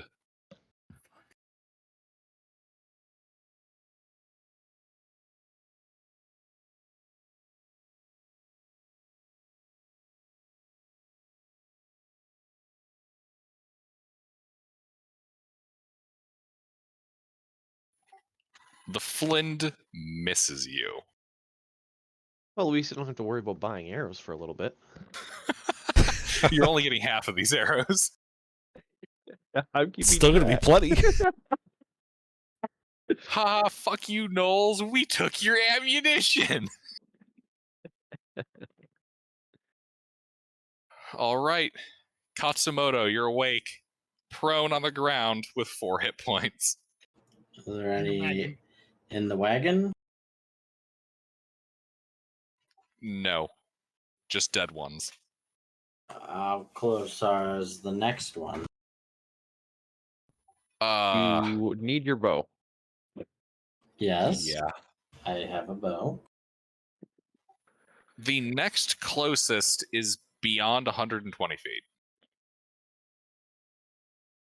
I do What does the potion of healing do?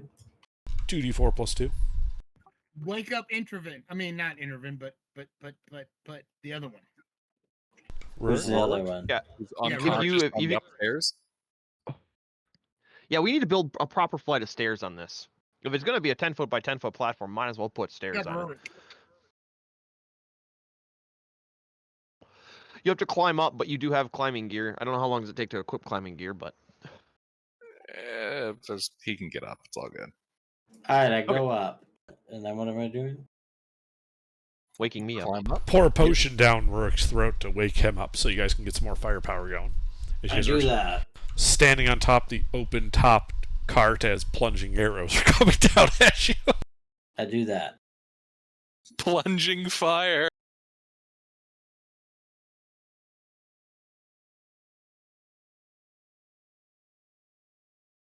All right, roll that 2d4 plus 2. Who?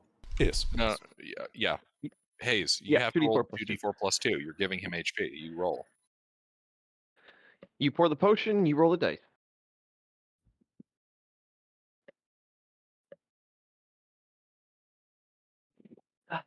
Well, this is where we were a second ago. There's a sky above me.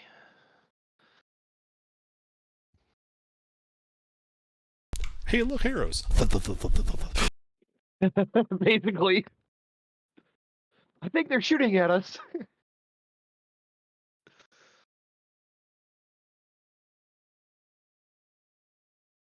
All right, then yeah. All right.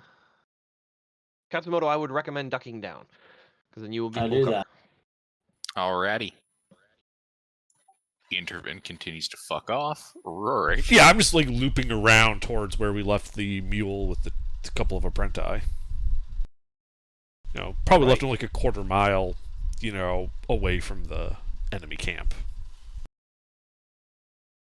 Well, I will aim a shot at the Flynn.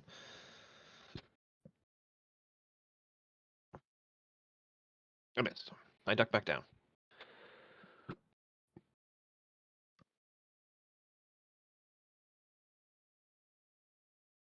Indeed.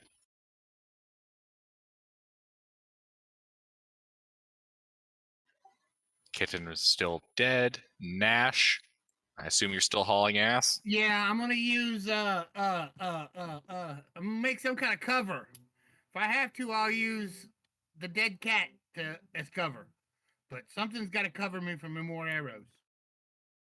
Yeah, there's barrels and stuff. You could just move one of them so that you're covered by it, and that way they can't see you. Yeah. Honestly, I was just gonna say, yeah, he could just hoist Kitten over his shoulders. I mean, he's an The flesh object shield. now. He's not a person. He's an object. So The lion skin coat turns arrows now. All right. Yeah, you're able to do so. Holes in my You rug. can get half cover for a +2 to your armor class. That's why I was suggesting a barrel. Alrighty. Anything else, Nash? No. Everybody is up in the cart. I'm heading back to town, I suppose, or as far as we can go anyway. Well, we have a designated meeting point. Well, we made a camp at, in the plains, where presumably that was our fallback point. Okay, well, until until the horses give out, I'm gonna run them till they drop. All right, these guys keep advancing. They keep pursuing. The next volley.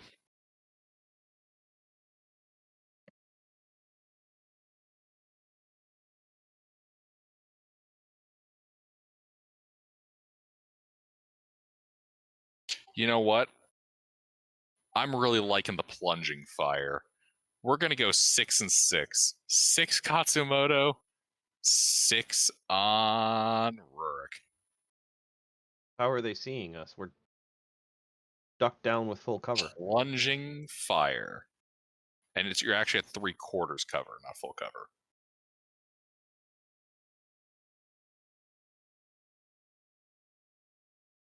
So 1, 2, 3, 4, 5, 6. Okay, I'm pretty sure none of that hits Yes. Katsumoto. Does Yeah, a with 17 get you? three-quarter. No, not with three-quarter cover. I have Okay. 16 AC. Yeah. Like even half cover, I'd be fine from all of those. So yeah, we're good. Indeed.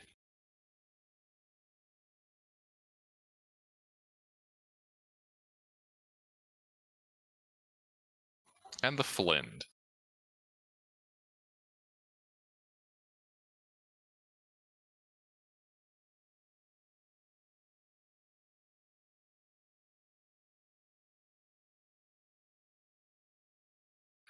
Going for you, Nash. Going for you. Hey, Nash? I have full cover though, don't I? No, you have half cover. That's a +2. Fine. Okay. I said I would putting something over me so I wouldn't get hit no more. Damn it.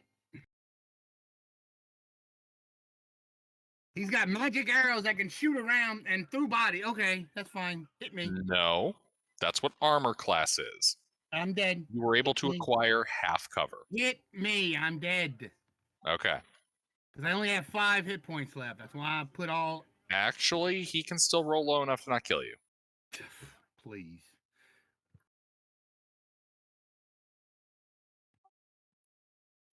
Nope, he rolled just high enough to knock you out.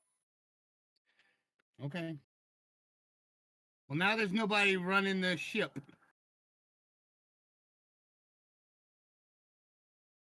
Horse is Alright. still probably. But that doesn't running. matter until your turn. Cat's Nash. Mode can That go doesn't down matter there and until wake your Nash up. turn. Yeah, exactly. It's not a Mhm. big deal, Nash. And Katsumoto. Yes. Nash Your got turn. hit. Is he dead? Yeah, you need to Down. give him a potion. Does he have any potions on him? The card has potions. The card has, the wagon has potions. They're accessible. I give him a potion.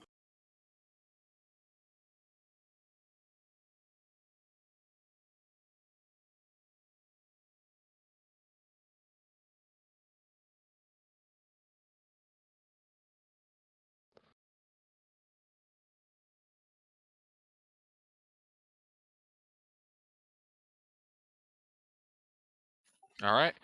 Nash, you are conscious with 7 hit points. Okay. And you get to join the collective of us that have levels of exhaustion. Mm-hmm. As you guys begin to approach the end of the depression,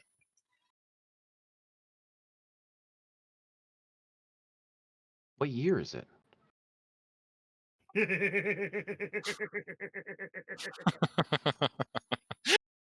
and you run right into the Dust Bowl. All right.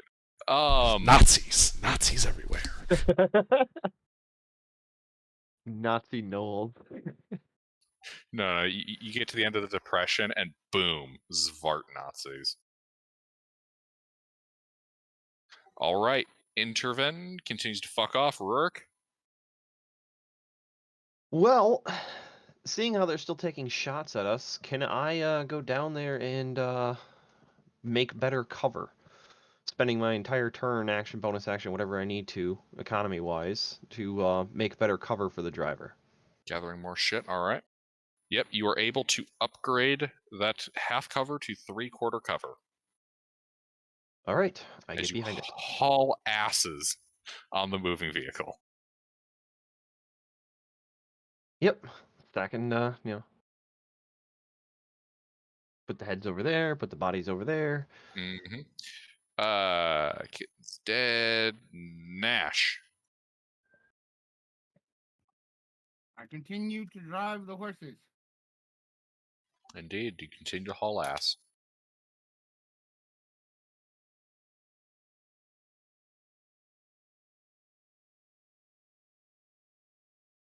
Alrighty. These guys.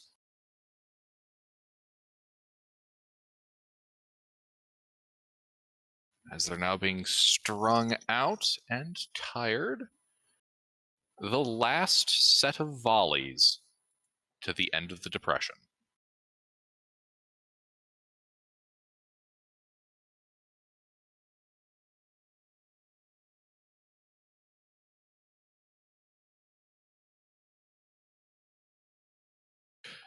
Let's see.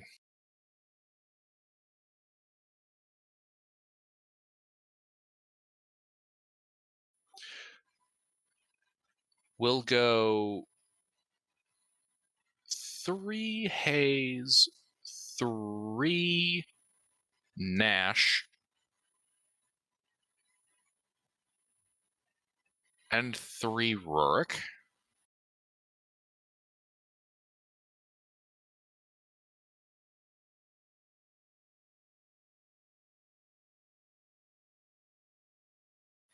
Nothing hits Katsumoto, nothing hits Nash, and pretty sure nothing hits Rurik. Does 19 hit you? I'm pretty sure that doesn't. No, not Yeah. with 3/4. Yeah. Alrighty. I have a 21 AC with 3/4. And the Flint takes his final shots.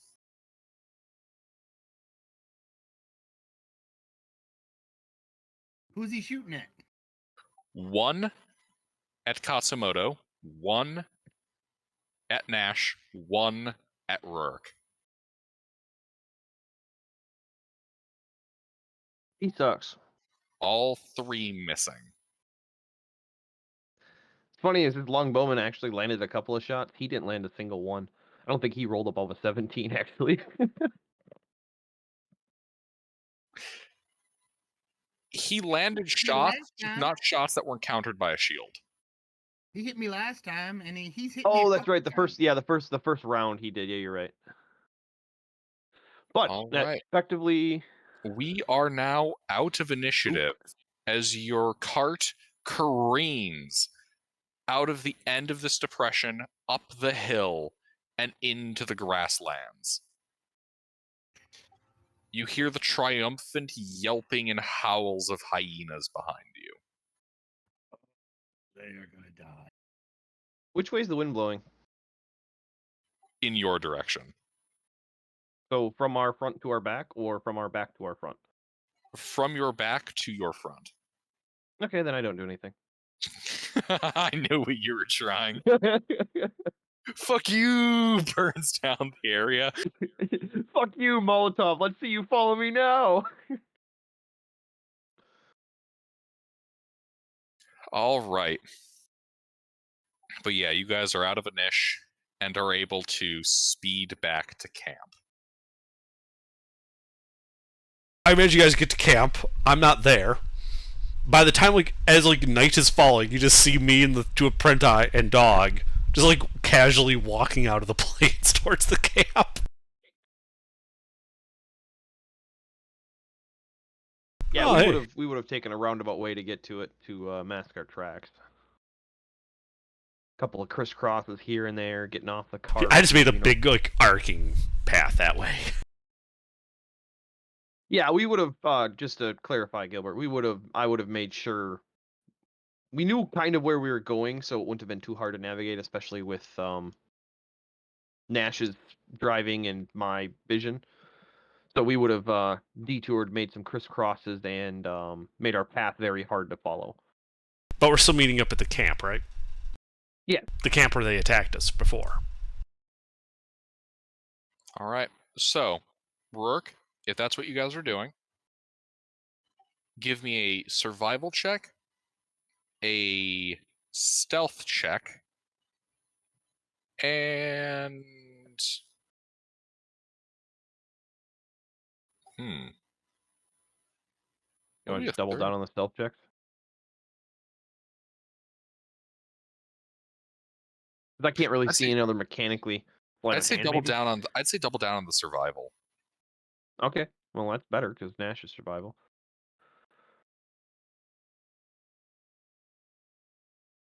And everyone's at disadvantage.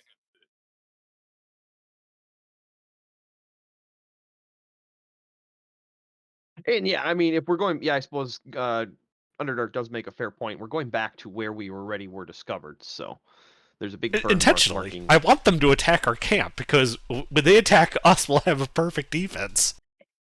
Yeah, that's true. Does Castlema's tiny hut really late in the evening? Yeah. Well, remember, I finish a long rest in 4 hours, so I can just cast it once I'm up after that. That's why I want the second half of the rest. All right.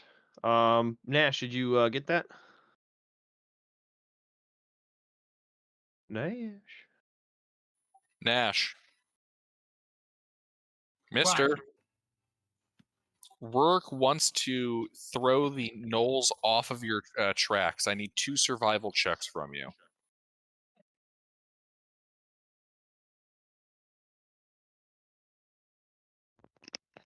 And don't forget the disadvantage from exhaustion.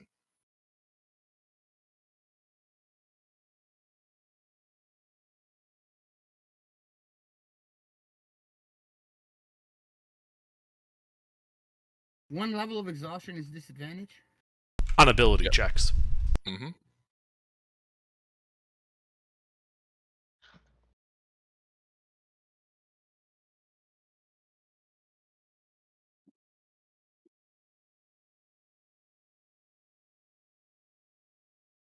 I mean, all we're doing is basically a half a dozen figure eights in random spots to make it hard to figure out where the exit path is.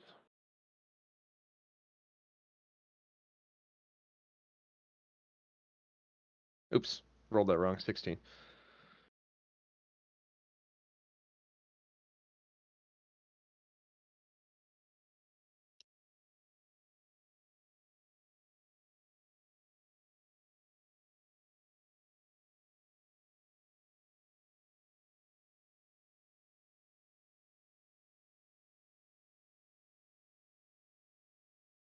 Already? Just so you know, I don't know if you heard me. I rolled that wrong. I heard. Already.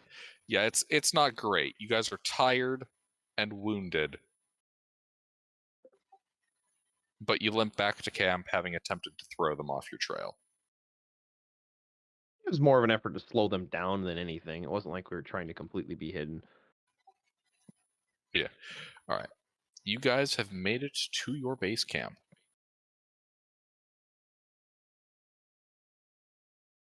And then, like, you know, just before the long rest time is probably when I emerge out of the plains finally, just having walked there. Yeah, thereabouts. Oh, hey, you guys are still alive. It's great. The cat didn't make it. Oh, shame that. I liked him. You got anything for that or no? I already got his blood, so no, I think we can just bury him. Hey, Well, kitten. Thomas. Yeah. They're talking about your dead body. You got anything to weigh in on?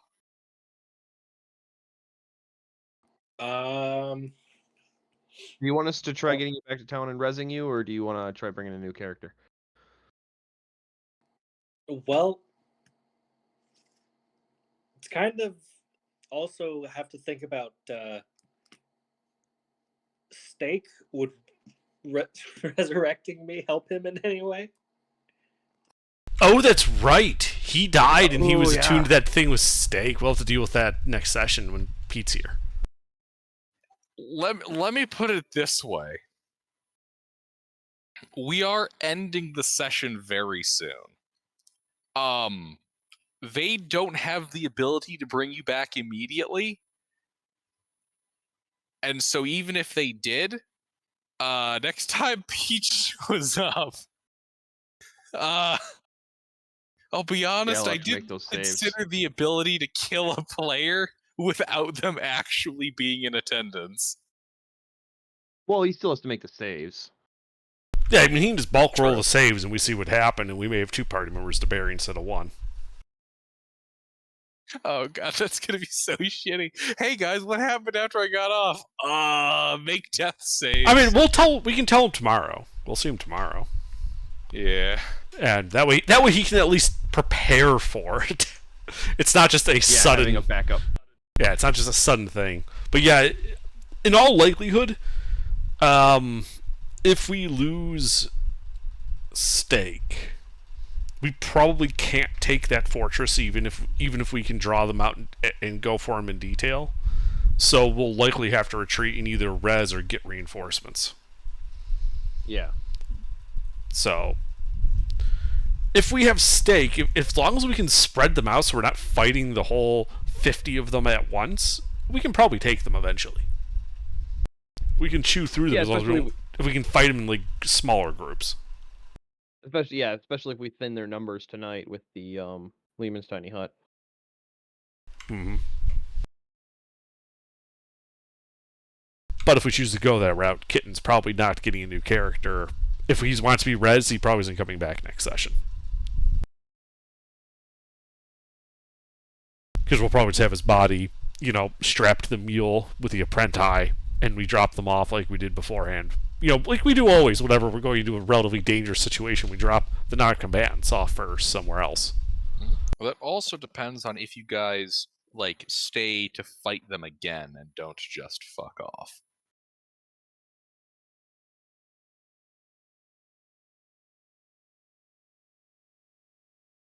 We weren't planning on fighting them there.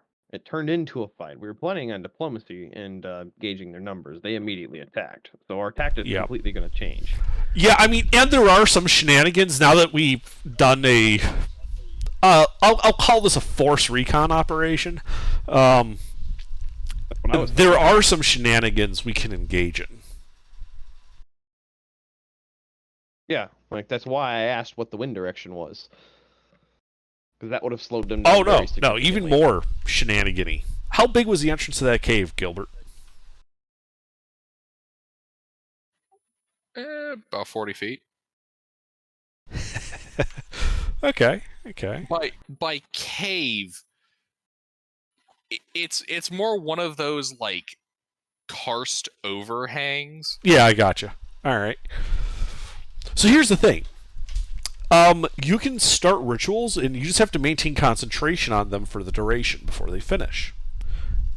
You can move while doing rituals. So, we roll in the cart, and we time it so that I'm finishing a Lehman's Tiny Hut ritual as we're getting to the entrance of that Karsk.